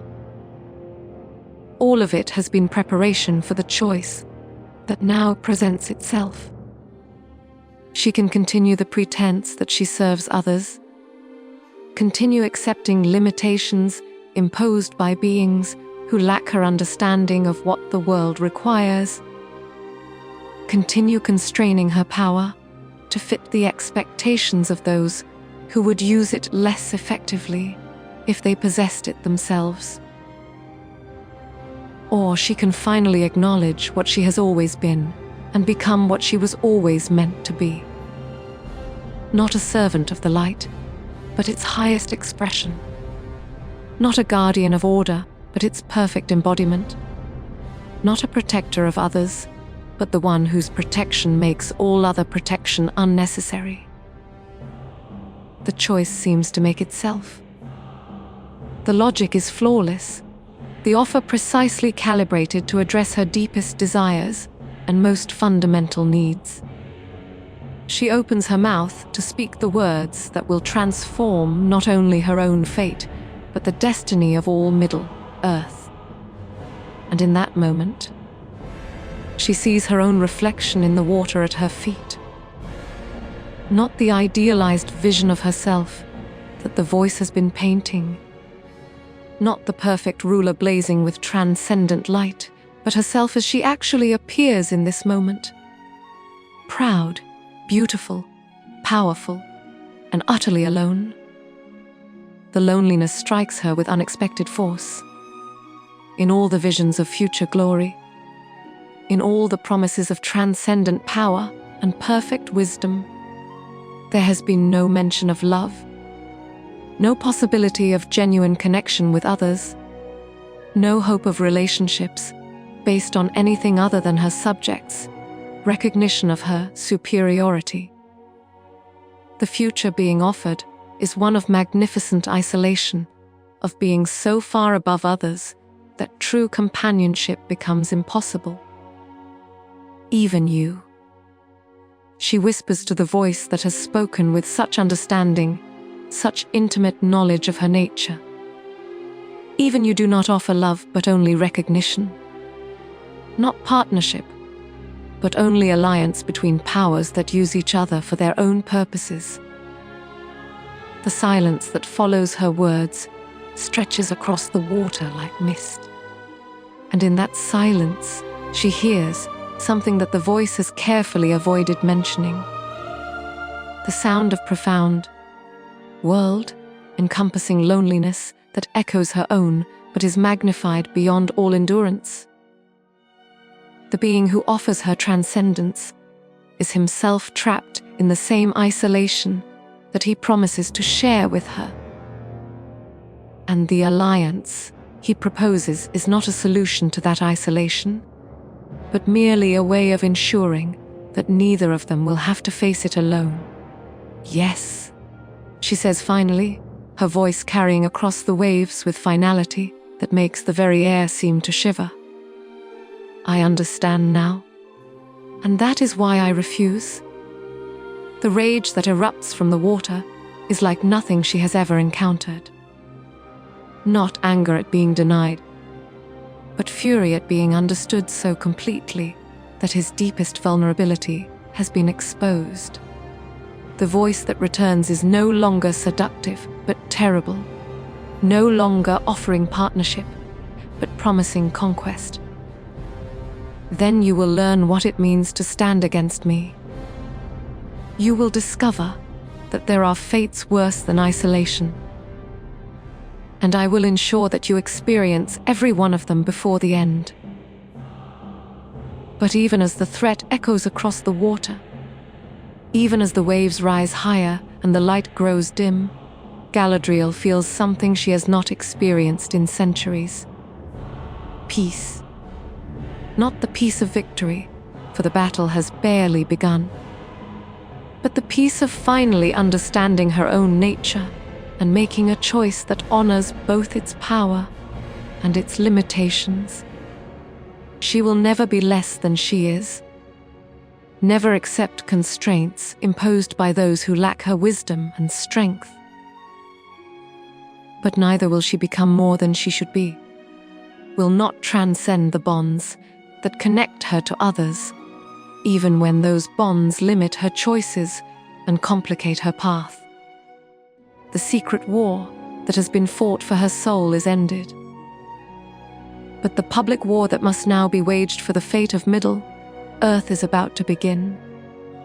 And when it comes, she will face it not as a perfect, being isolated by her own transcendence, but as someone who has chosen connection over power, love over dominion, and the difficult beauty of imperfect relationships over the magnificent loneliness of absolute authority. The voice fades, the waters calm, and Galadriel turns away from the sea to walk back toward the halls where others wait for her return. Others who will never fully understand her nature, but who will love her as she is rather than as she might become. It is, she realizes, more than enough. In the hidden archives beneath Rivendell, where the memory of Middle-earth gathers like starlight caught in crystal, Elrond discovers a manuscript that should not exist in any timeline known to the law. Masters of the Elder Days, the parchment bears his own handwriting, his own seal, his own signature, but records events that have not yet occurred, decisions that have not yet been made, conversations that reference knowledge He does not possess and cannot imagine acquiring through any natural means. The document purports to be a letter addressed to the Valar themselves, written in the aftermath of what it calls the War of the Ring, a conflict that the text describes with such precision and emotional weight that reading it leaves Elrond physically shaken. According to this impossible manuscript, he will witness the destruction of realms, the fall of kings, the ending of ages. He will send forth members of a fellowship whose names he has never heard, but whose faces, described in his own careful script, seem hauntingly familiar. He will watch as powers beyond mortal comprehension clash in battles that will determine whether light or darkness rules the world for ages yet to come. Most disturbing of all, the letter speaks of his own failures, moments when his wisdom proved insufficient, choices that led to consequences he could not foresee, friends and allies lost because he moved too slowly or trusted too completely or failed to recognize deception until it was too late to prevent catastrophe. The tone is one of profound grief and hard, one understanding, written by someone who has seen the price of even the greatest victories and learned that triumph in war comes at costs that can never be fully calculated or completely paid. Elrond sets the manuscript aside with hands that tremble slightly, telling himself that it must be some elaborate deception. Perhaps a test devised by Gandalf, or one of the other Istari to gauge his preparedness for trials that may yet come to pass. But even as he formulates these rational explanations, a deeper part of his mind recognizes the authenticity of what he has read. The handwriting is not merely similar to his own, but identical in ways that would be impossible to counterfeit. The knowledge displayed goes beyond what any outsider could deduce about his thoughts and feelings. Most convincingly of all, the document captures perfectly the particular quality of melancholy that characterizes his reflections on the great events he has witnessed across his long life. This is not a forgery or a prophecy or a vision of one possible future among many. It is a message from himself, a communication from the Elrond he will become to the Elrond he is now, sent across time by means he cannot begin to comprehend for purposes he cannot yet discern. The implications are staggering. If the manuscript is genuine, then the future it describes is not merely probable, but inevitable. The War of the Ring will come to pass exactly as recorded, with all its terrible costs and Pyrrhic victories. The choices he will make, the failures he will endure, the losses he will suffer, all of it has already been written in the Book of Fate and cannot be altered by any amount of foreknowledge or preparation. Yet even as this realization fills him with despair, another possibility presents itself.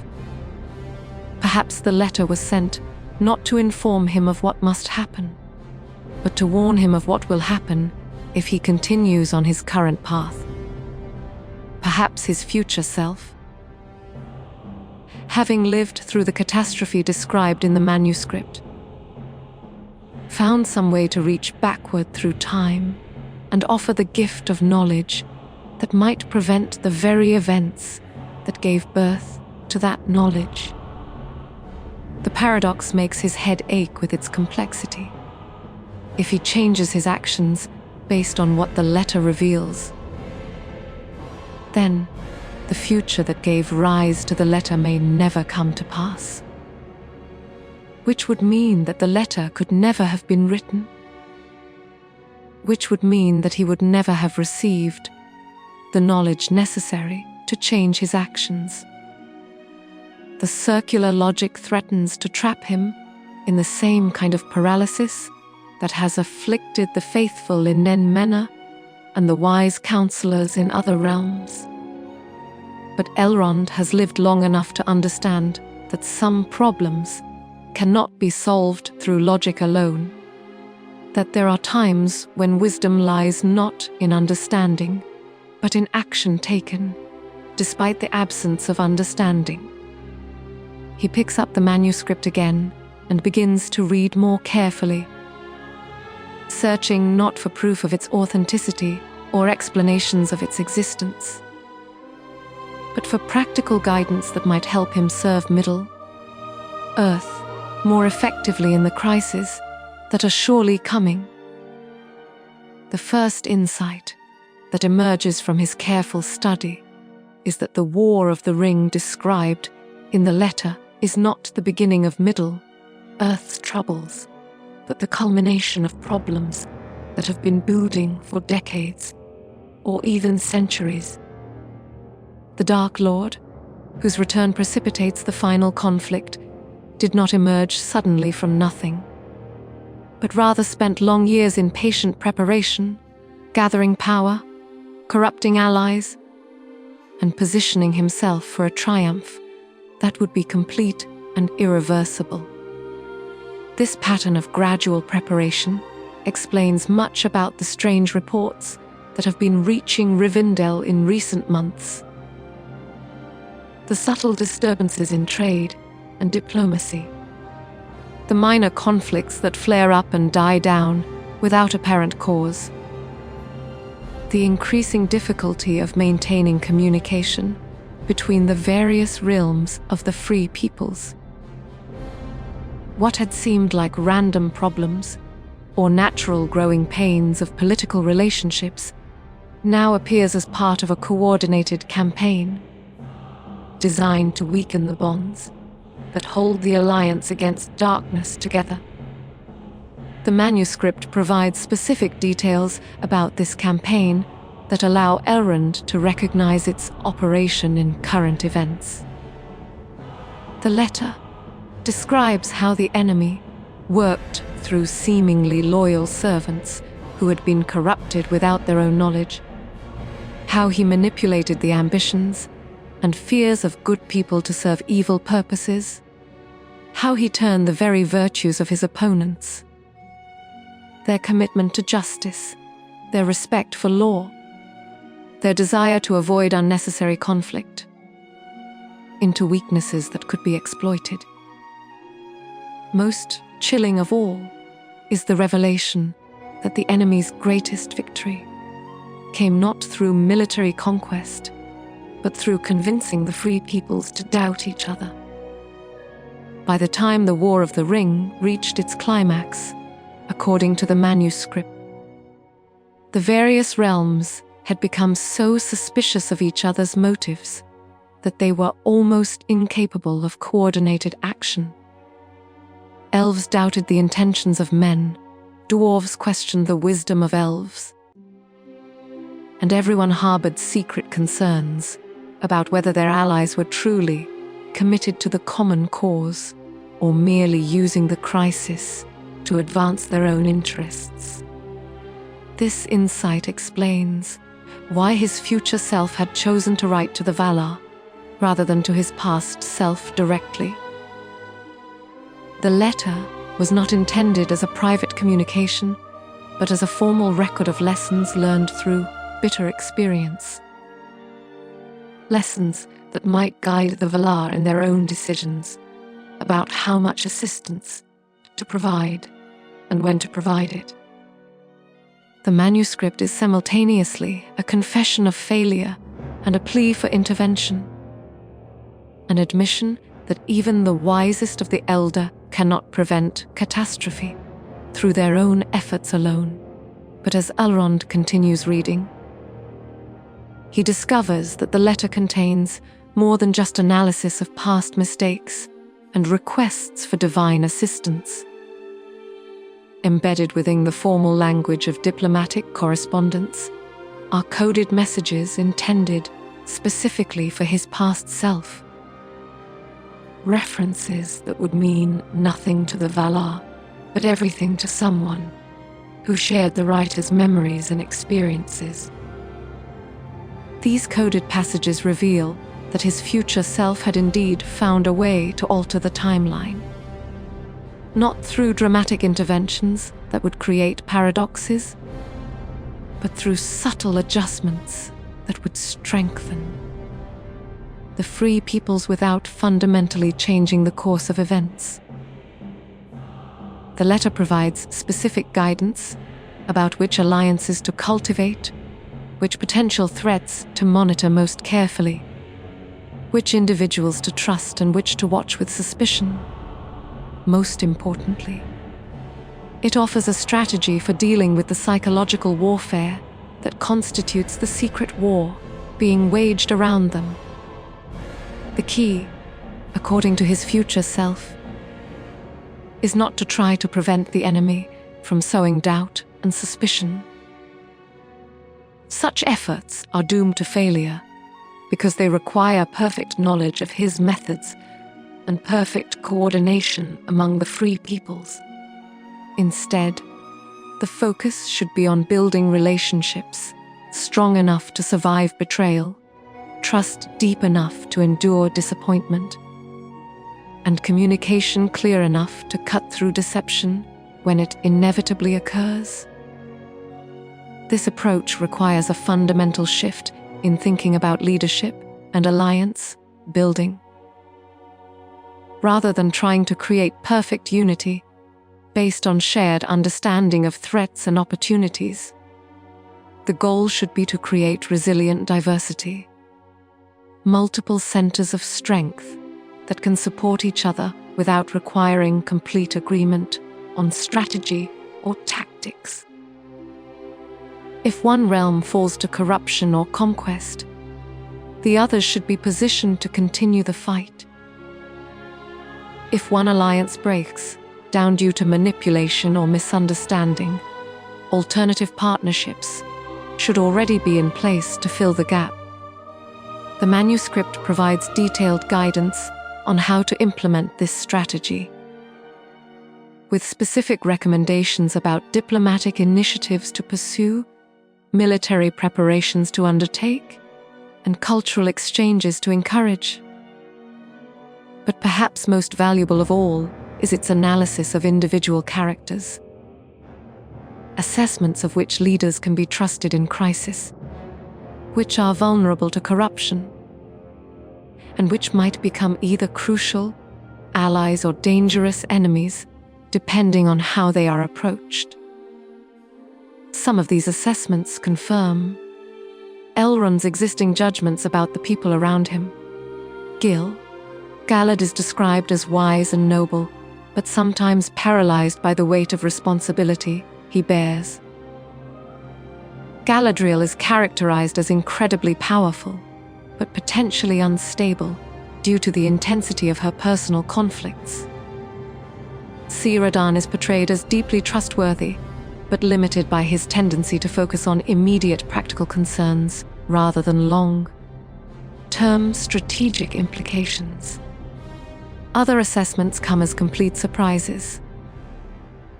A minor nobleman from Gondor, who has never seemed particularly significant, is described as possessing hidden depths of courage and wisdom that will prove crucial in the coming crisis. A trusted advisor, whose counsel Elrond has always valued, is characterized as fundamentally unreliable due to personal ambitions that he conceals even from himself. Most shocking of all, one of the Istari, the manuscript does not specify which one, is described as having already been corrupted by the very power he was sent to oppose. These revelations force Elrond to reconsider his understanding of everyone around him, but they also provide him with tools for navigating the complex political landscape that surrounds the growing crisis. The manuscript serves as both map and compass, helping him identify the terrain he must cross and the direction he should travel to reach his destination safely. But even as he absorbs the practical guidance contained in the letter, Elrond finds himself troubled by its emotional tone. His future self writes with the voice of someone who has seen too much, who has been forced to make choices that no one should have to make, who has learned that even the greatest victories come at prices that can never be fully paid. The wisdom contained in the manuscript has been purchased with suffering beyond description. Not just his own suffering, but the pain of everyone he has loved and served and failed to protect. This raises the most difficult question of all. Is the knowledge worth the cost? If following the guidance in the letter will lead to better outcomes, will it also spare him and others the experiences that made such wisdom possible? Or is suffering an inevitable component of the wisdom itself, so that any attempt to avoid the pain will also forfeit the understanding? The question has no easy answer, but Elrond realizes that it may be irrelevant. The letter exists, the knowledge has been shared, and the choice of how to use it cannot be unmade. He can spend endless hours debating the philosophical implications of temporal paradoxes and the relationship between wisdom and suffering. Or he can focus on the practical task of using what he has learned to serve Middle-earth as effectively as possible. He chooses action over contemplation, service over speculation. The manuscript is carefully copied and hidden in multiple locations throughout Rivendell, ensuring that its knowledge will not be lost if the original is discovered or destroyed. Coded messages are sent to trusted allies, sharing relevant insights without revealing their source. Plans are made for strengthening existing alliances and building new ones according to the strategic framework outlined in the letter. Most importantly, Elrond begins the delicate work of preparing for a war that will be fought not with armies and weapons, but with truth against deception, trust against manipulation, hope against despair. It is a conflict that cannot be won through superior tactics or greater courage, but only through the patient cultivation of relationships strong enough to survive whatever tests the coming darkness will impose upon them. As he works through the night, reading and planning and writing letters to allies across Middle-earth, Elrond finds himself wondering about the version of himself who composed the manuscript. That future Elrond had lived through the catastrophe described in the letter, had witnessed the destruction of everything he held dear, had learned too late the lessons that might have prevented disaster. Yet he had found the strength to reach across time and offer guidance to his past self, accepting the paradox that such guidance might erase the very experiences that made it possible.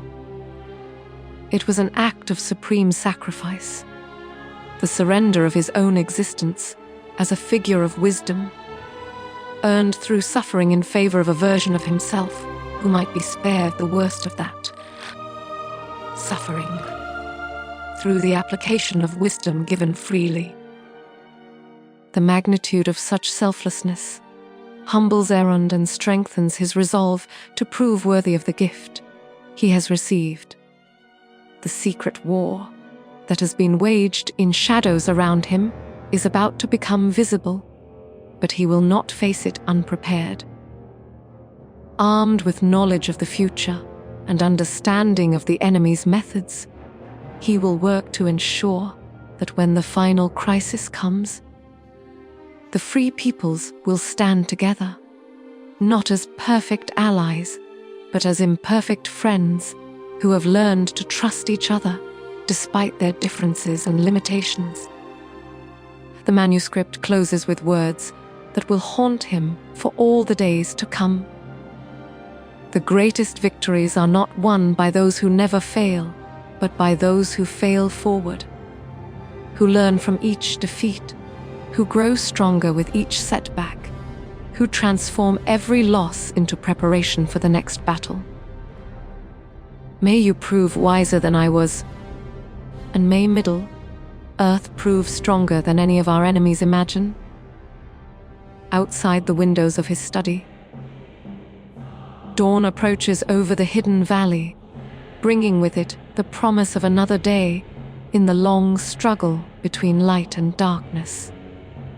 But for the first time in months, Elrond faces that dawn with something approaching hope. The war ahead will be terrible. The costs will be higher than anyone can imagine, but it will not be fought in blindness or isolation. The future has reached back to guide the present, and the present will use that guidance to shape a future worthy of the sacrifice that made it possible. In the timeless halls of Valinor, where the light of the two trees creates shadows that dance with music and color moves with the rhythm of songs that have no beginning and no end. The Valar gather in council as they have not done since the Elder Days, when Morgoth's malice first threatened the peace of Arda. The urgency that draws them together is not born of any single catastrophic event, but rather of a growing awareness that the very foundations of creation are being tested by forces that operate beyond the normal boundaries of power and law. Manaug, Lord of the Winds and mightiest of the Valar, after Ilúvatar himself, stands upon the height of Taniquetil, gazes sundering eastward across toward the lands, where the children of Ilúvatar struggle against darkness that grows ever more subtle and pervasive. His eyes, which can perceive the movement of every sparrow and the fall of every leaf across all the circles of the world, now strain to make sense of patterns that seem to shift and change even as he observes them. There is a wrongness in the wind, he speaks at last, his voice carrying across the crystal halls with the authority of one who has shaped the very air that bears his words. The messages that reach us from Middle-earth speak of events that do not align with the music as we remember it being sung. Treaties are being signed that were never negotiated. Alliances are forming that contradict the natures of those who forged them. The very fabric of causality seems to have developed inconsistencies. Varda, his queen, whose starlight illuminates both the undying lands and the mortal realm beyond the sea, nods in agreement. The light that reaches us from Middle-earth carries echoes of things that have not yet occurred, shadows of events that seem to exist in multiple states simultaneously. When I look upon the Pallanti Rhee, I see not one timeline, but many, layered upon each other like reflections in troubled water. The concern in her voice reflects a growing realization among the Valar that they are confronting something unprecedented in their experience of creation. During the wars against Morgoth, the threat had been direct and comprehensible. A fallen Valar seeking to impose his will upon Arda through superior force and the corruption of existing powers.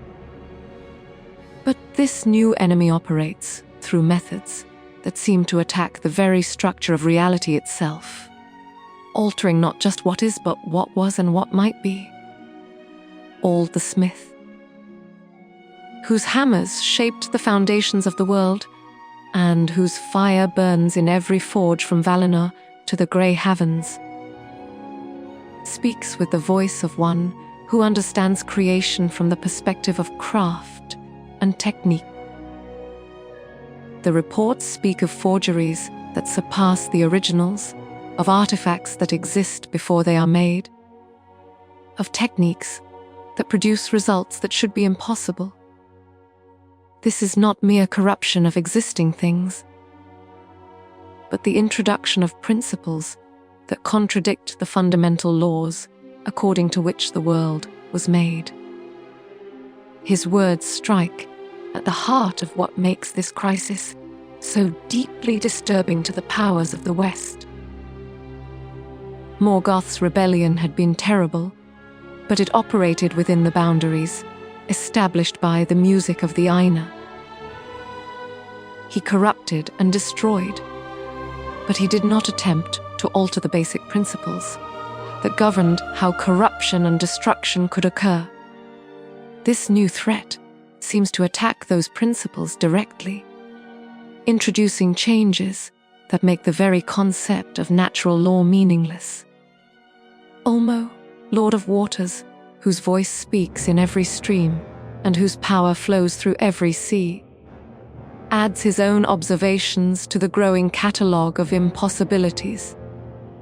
The tides no longer follow the patterns set at the foundation of the world. Waters flow uphill without cause. Springs appear in deserts, where no water has flowed since the making of Arda. And the great currents that connect all the seas have developed eddies that seem to circulate through dimensions of space that should not exist. The litany of anomalies continues as each of the Valar contributes their observations. Yavanna speaks of trees that bear fruit out of season, of forests that appear overnight in lands that have been barren for millennia, of the song of growth itself being altered in ways that produce plants and flowers that belong to no known species. Orom tells of beasts that display intelligence beyond their nature, of the hunt becoming a dance between predator and prey that follows rules that exist nowhere in the natural order. Most disturbing of all is the testimony of Nienna, whose tears have watered the two trees, and whose compassion extends to all who suffer in the darkness beyond Valinor's light. The lamentations that reach me from Middle Earth carry harmonies that I did not sing into the music. She says, her voice heavy with sorrow that encompasses not just what is but, what should not be. There are griefs being experienced that arise from losses that have not yet occurred, sorrows that mourn for joys that existed only in possibilities that were never realized.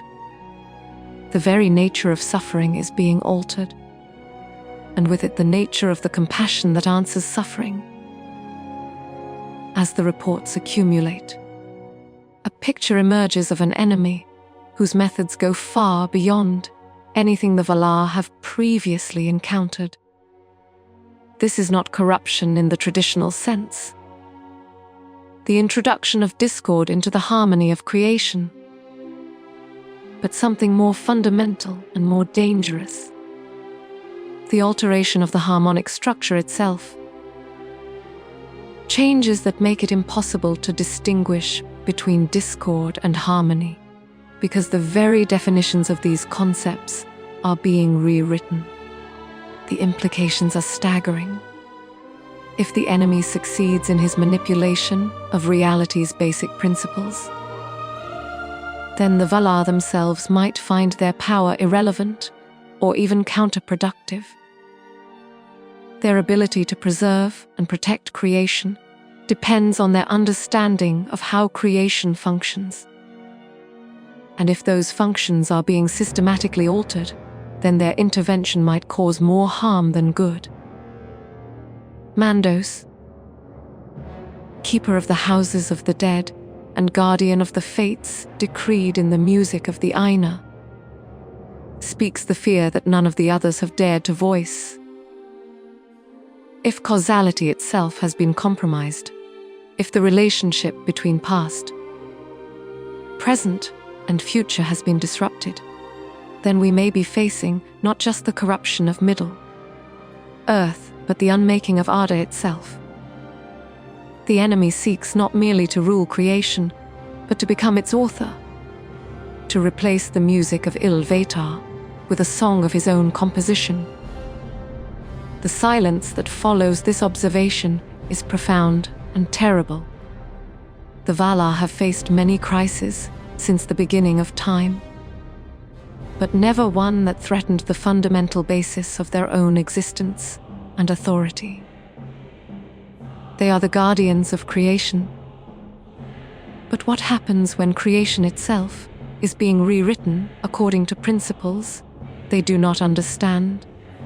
It is Uru Ilúvatar himself who provides the answer, though his voice reaches them not through direct speech, but through the kind of understanding that bypasses language entirely and speaks directly to the depths of consciousness. The one who sang the world into being, and whose music provides the foundation for all that exists, does not intervene directly in the affairs of his creation. But neither does he abandon it when the very nature of existence is threatened. The understanding that comes to the Valar is complex and paradoxical, as all communication from the One tends to be. They learn that the alterations being made to reality are not violations of the original music, but variations upon it. Improvisations that remain within the bounds of what was originally sung, even though they were not explicitly composed at the time of creation. The enemy possesses great power and cunning, but he does not have the authority to fundamentally alter the basic structure of Arda. What he can do is explore possibilities that were left open in the original composition, pathways that were not forbidden, but were also not clearly marked as acceptable. This revelation brings both relief and new concern. The relief comes from understanding that creation itself is not under threat. The enemy cannot unmake the world or replace its fundamental laws with something entirely different. But the concern arises from recognizing that the possibilities he is exploring may lead to outcomes that, while not impossible according to the original music, are nevertheless profoundly destructive and contrary to the intentions of the One who composed that music. The solution that emerges from this understanding is both simple and incredibly complex. The Valar cannot simply intervene directly to stop the enemy's manipulations, because doing so would violate the principle of free will that is built into the very foundation of creation. The children of Ilúvatar must be allowed to choose their own paths, even when those choices lead toward disaster. But the Valar can ensure that when choices are made, they are made with full knowledge of their consequences and implications.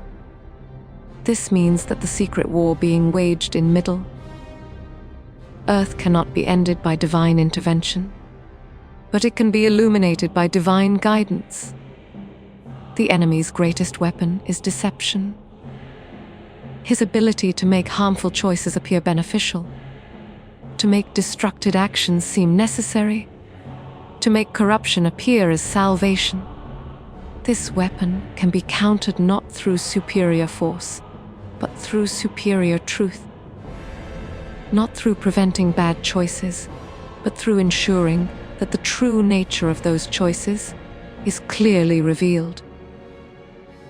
The decision that emerges from the Council of the Valar is unprecedented in its scope and ambition. They will not send armies or work miracles that would remove the necessity for choice from the inhabitants of Middle Earth. Instead, they will send knowledge, not just information about what is happening, but understanding of why it is happening and what it means for the future of all who dwell in the mortal realm. This knowledge will not be sent as commandments or prophecies that remove the possibility of free choice, but as gifts that enable more informed choosing. Those who receive these gifts will still be free to accept or reject them, to act upon them or ignore them, to use them wisely or foolishly. But they will not be able to claim ignorance as an excuse for choices that lead toward darkness. The implementation of this decision requires the most delicate coordination ever attempted by the powers of the West. Each of the Valar contributes according to their nature and abilities. Manwag sends dreams and visions to those with the wisdom to interpret them correctly. Vada kindles new stars, whose light carries messages for those who know how to read the ancient scripts written in fire across the night sky.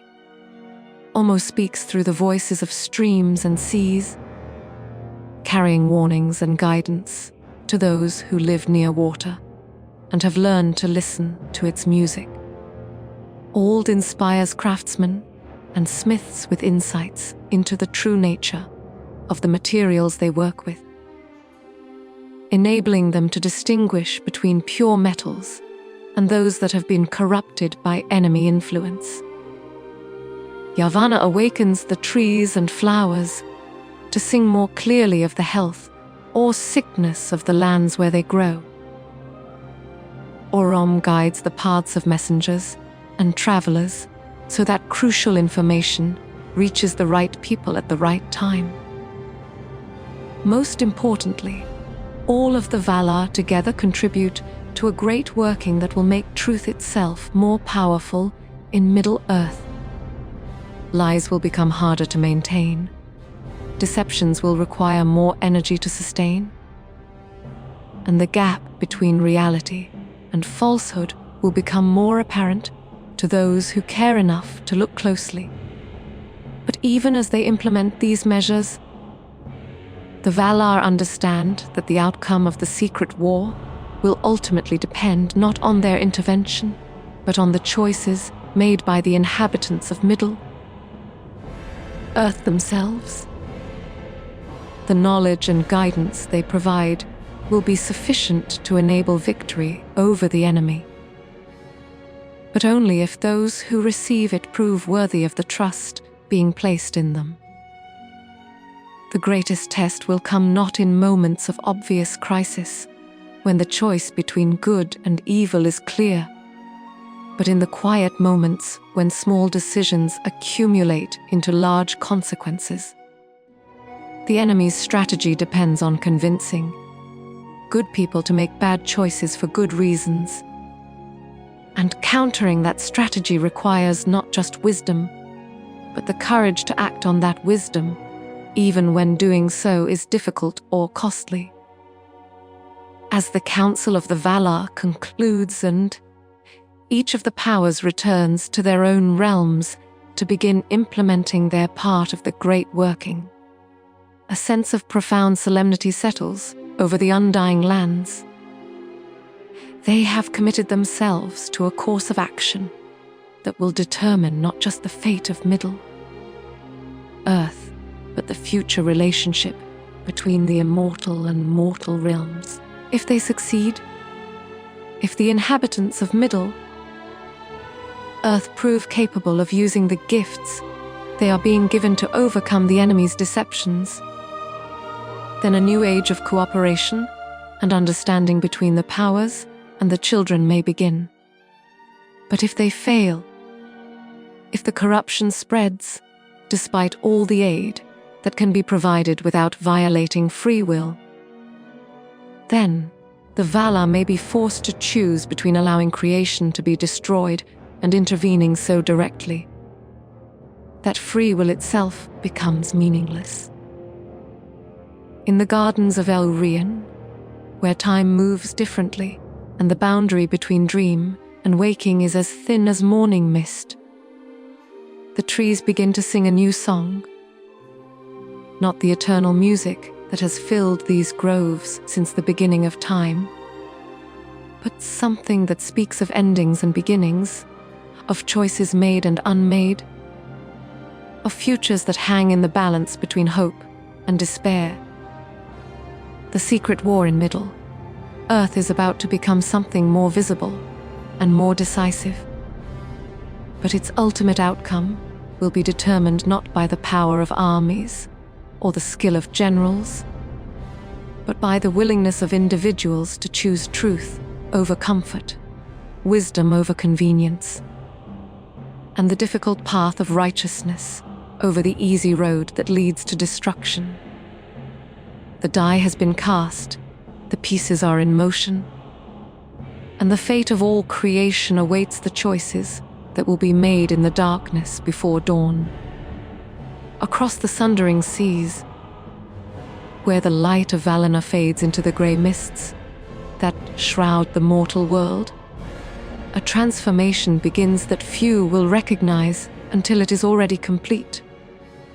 The gifts of the Valar, sent in response to the secret war that threatens to consume Middle Earth from within, do not arrive as dramatic interventions or miraculous manifestations of divine power. Instead, they seep into the world like water into thirsty earth, subtle and gradual, but ultimately transformative. In Net Mena, the strange dreams that have troubled King Ar, Pharazôn's sleep take on new clarity and intensity. Where before he saw only golden halls and trees that bear eternal fruit, now he perceives the true cost of the immortality he craves. Endless years of watching everything he loves wither and die, while he alone remains unchanged, growing not in wisdom, but in loneliness until even memory becomes a burden too heavy to bear. The visions do not command him to abandon his plans for sailing against the ban, but they reveal with perfect clarity what those plans will ultimately accomplish. The king's response reveals the depth of the corruption that has taken root in his heart. Rather than recoiling from the visions of eternal isolation, he finds them oddly comforting. Better to rule alone forever than to accept the limitations that mortality imposes upon ambition. Better to endure the pain of watching others die than to face the humiliation of dying himself while lesser beings continue to live and prosper. This reaction confirms the Valar's worst fears about how far Net Mena has fallen from the ideals that once made it the greatest kingdom of mortal men. The gift of clear sight, which should have been received as a warning and an opportunity for redemption, is instead interpreted as confirmation that the king's course is correct. The divine guidance becomes another tool in the enemy's arsenal. Proof that even the powers of the West recognize the inevitability of his triumph. But not all Nentrians respond to the increased clarity with such perverse satisfaction. Among the faithful, who gather in their hidden chambers beneath Armanelos, the new visions bring both hope and terror. They see not only the catastrophe that approaches their island, but also glimpses of what lies beyond it. Ships sailing toward unknown shores. Refugees carrying the light of their civilization into lands that have never known such splendor. The establishment of new kingdoms that will preserve the best of what Nenta Mena represents, while leaving behind the worst of what it has become. Tar-Mem-Riel, whose prophetic gifts have long made her sensitive to currents of possibility that others cannot perceive, experiences the most complete and devastating vision of all. She sees herself standing in the great temple of Armanelos as the waters rise around the island, watching as the accumulated pride and folly of 40 generations brings divine judgment upon her people. But she also sees the choice that will be offered to her in that final moment. The opportunity to save herself and a few others through actions that will require her to become something other than the person she has always believed herself to be. The knowledge that she could survive Nanti, Mena's destruction, if she were willing to pay the required price, fills her with emotions too complex to name. Relief at the possibility of escape mingles with guilt at the thought of abandoning her people. Hope for the future wars with despair over the present.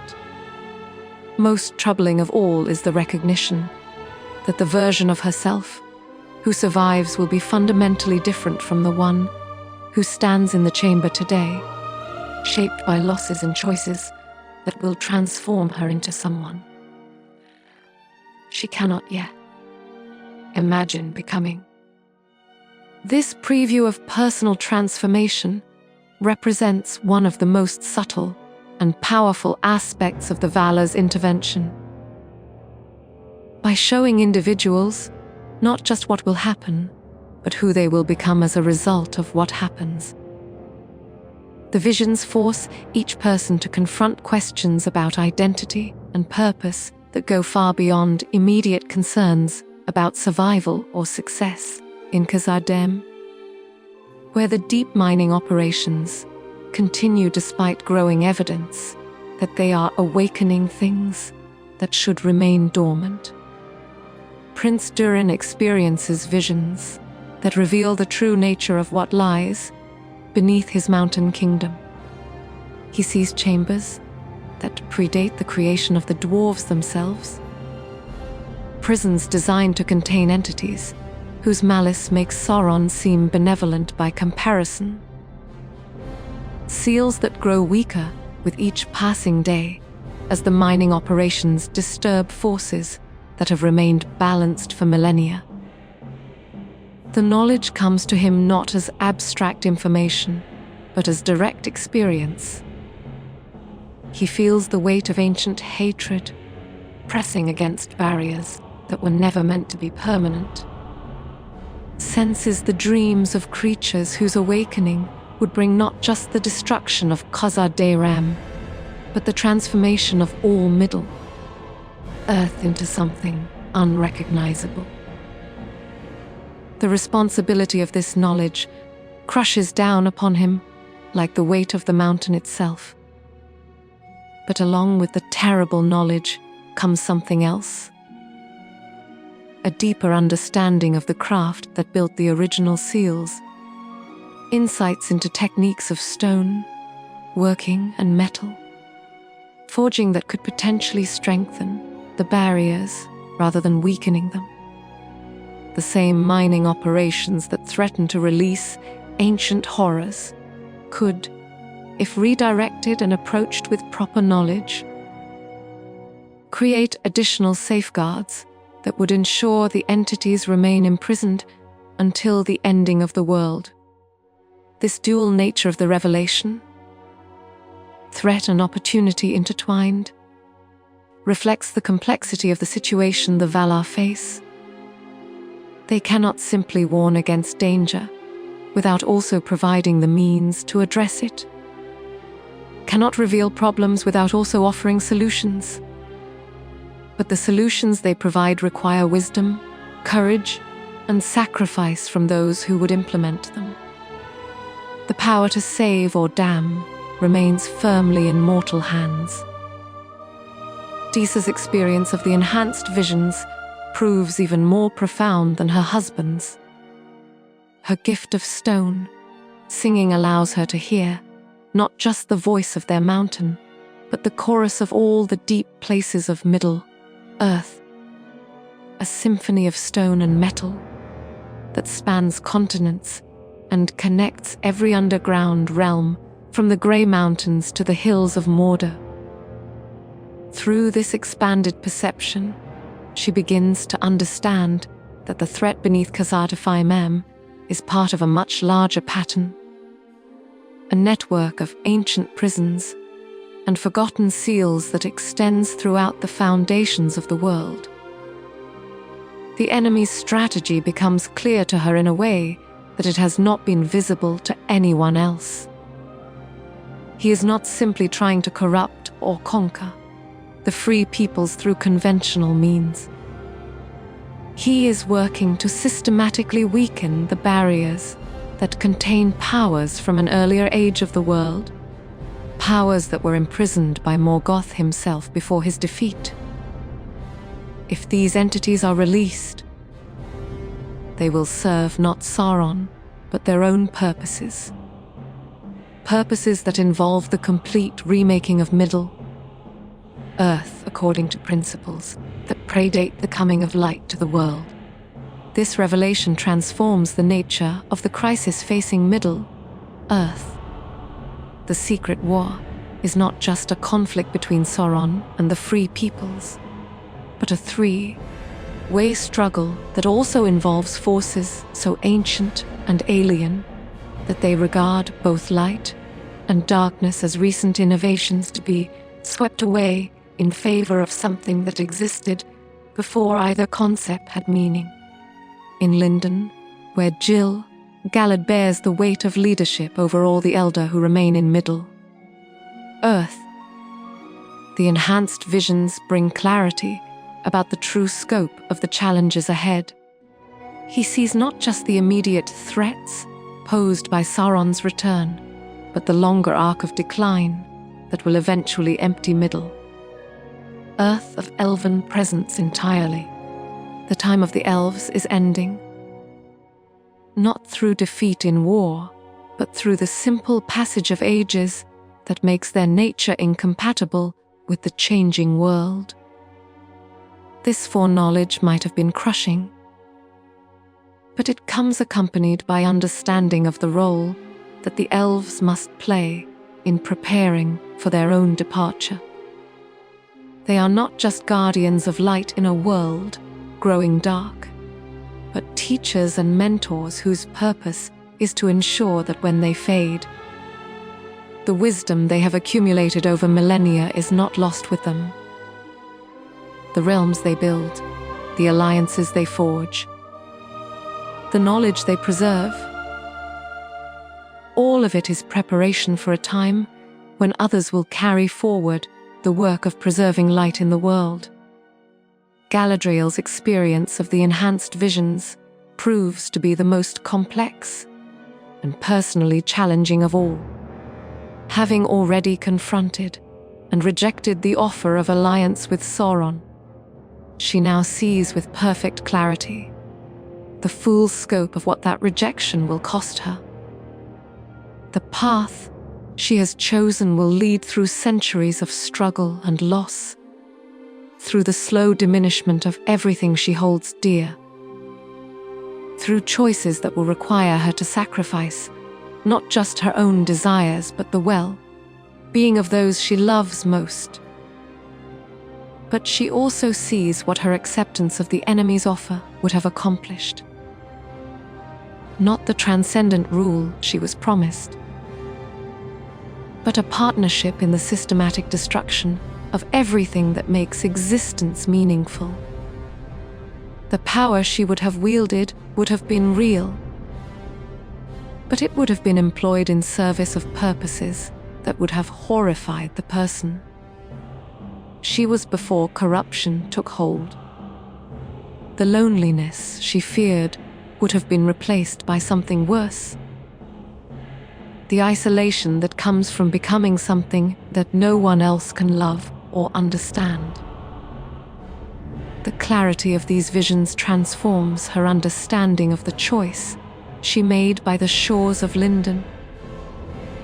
What had seemed like a rejection of power now appears as an acceptance of responsibility. Not just for her own fate, but for the fate of all those who will look to her for guidance in the darkness ahead. She has not chosen weakness over strength, but rather the strength that comes from connection over the power that requires isolation across Middle-earth. Similar revelations unfold as the gifts of the Valar take root in the minds and hearts of those who will play crucial roles in the conflicts to come. Some receive the visions with wisdom and use them to make better choices.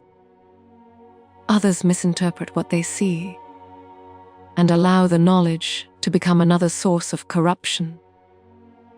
Still others find themselves paralyzed by the weight of understanding what lies ahead. But in every case, the fundamental balance of power remains unchanged. The Valar have provided the tools for victory, but victory itself must still be won through the choices and actions of mortal and immortal beings who possess the freedom to succeed or fail, according to their own will and wisdom.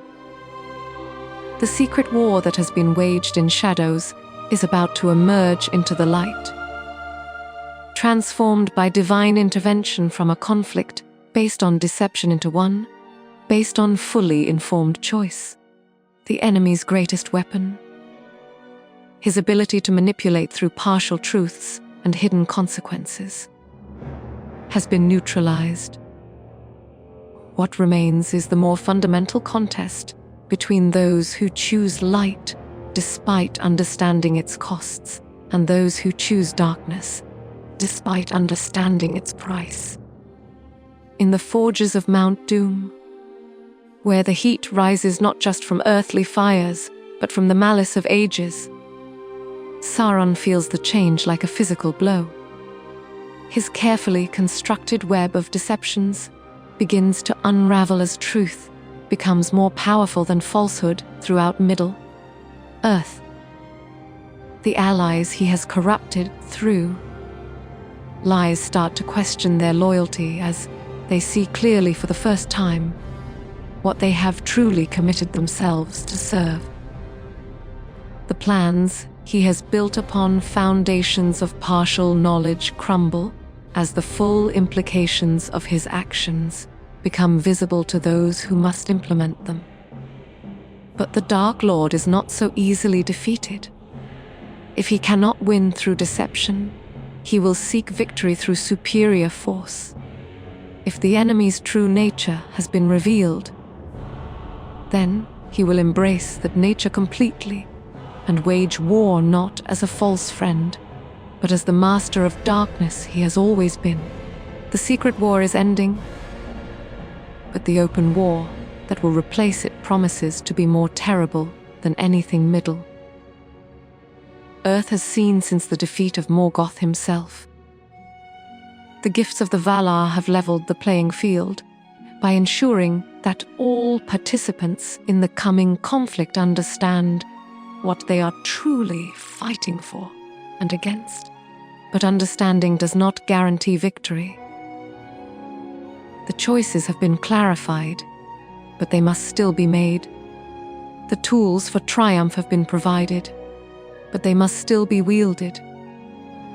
The fate of Middle-earth hangs in the balance, and the balance itself has never been more perfectly poised between hope and despair, light and darkness. The end of all things, and the beginning of something unimaginably better. The secret war is over. The real war is about to begin.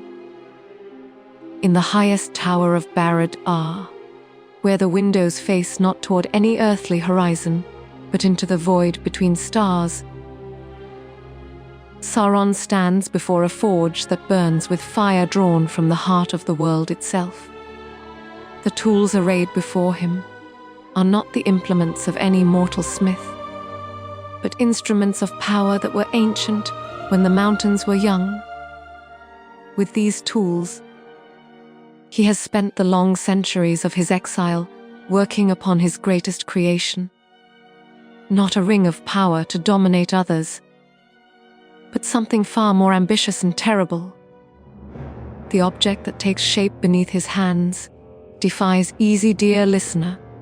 This story ends, but many await. Subscribe so no tale escapes you.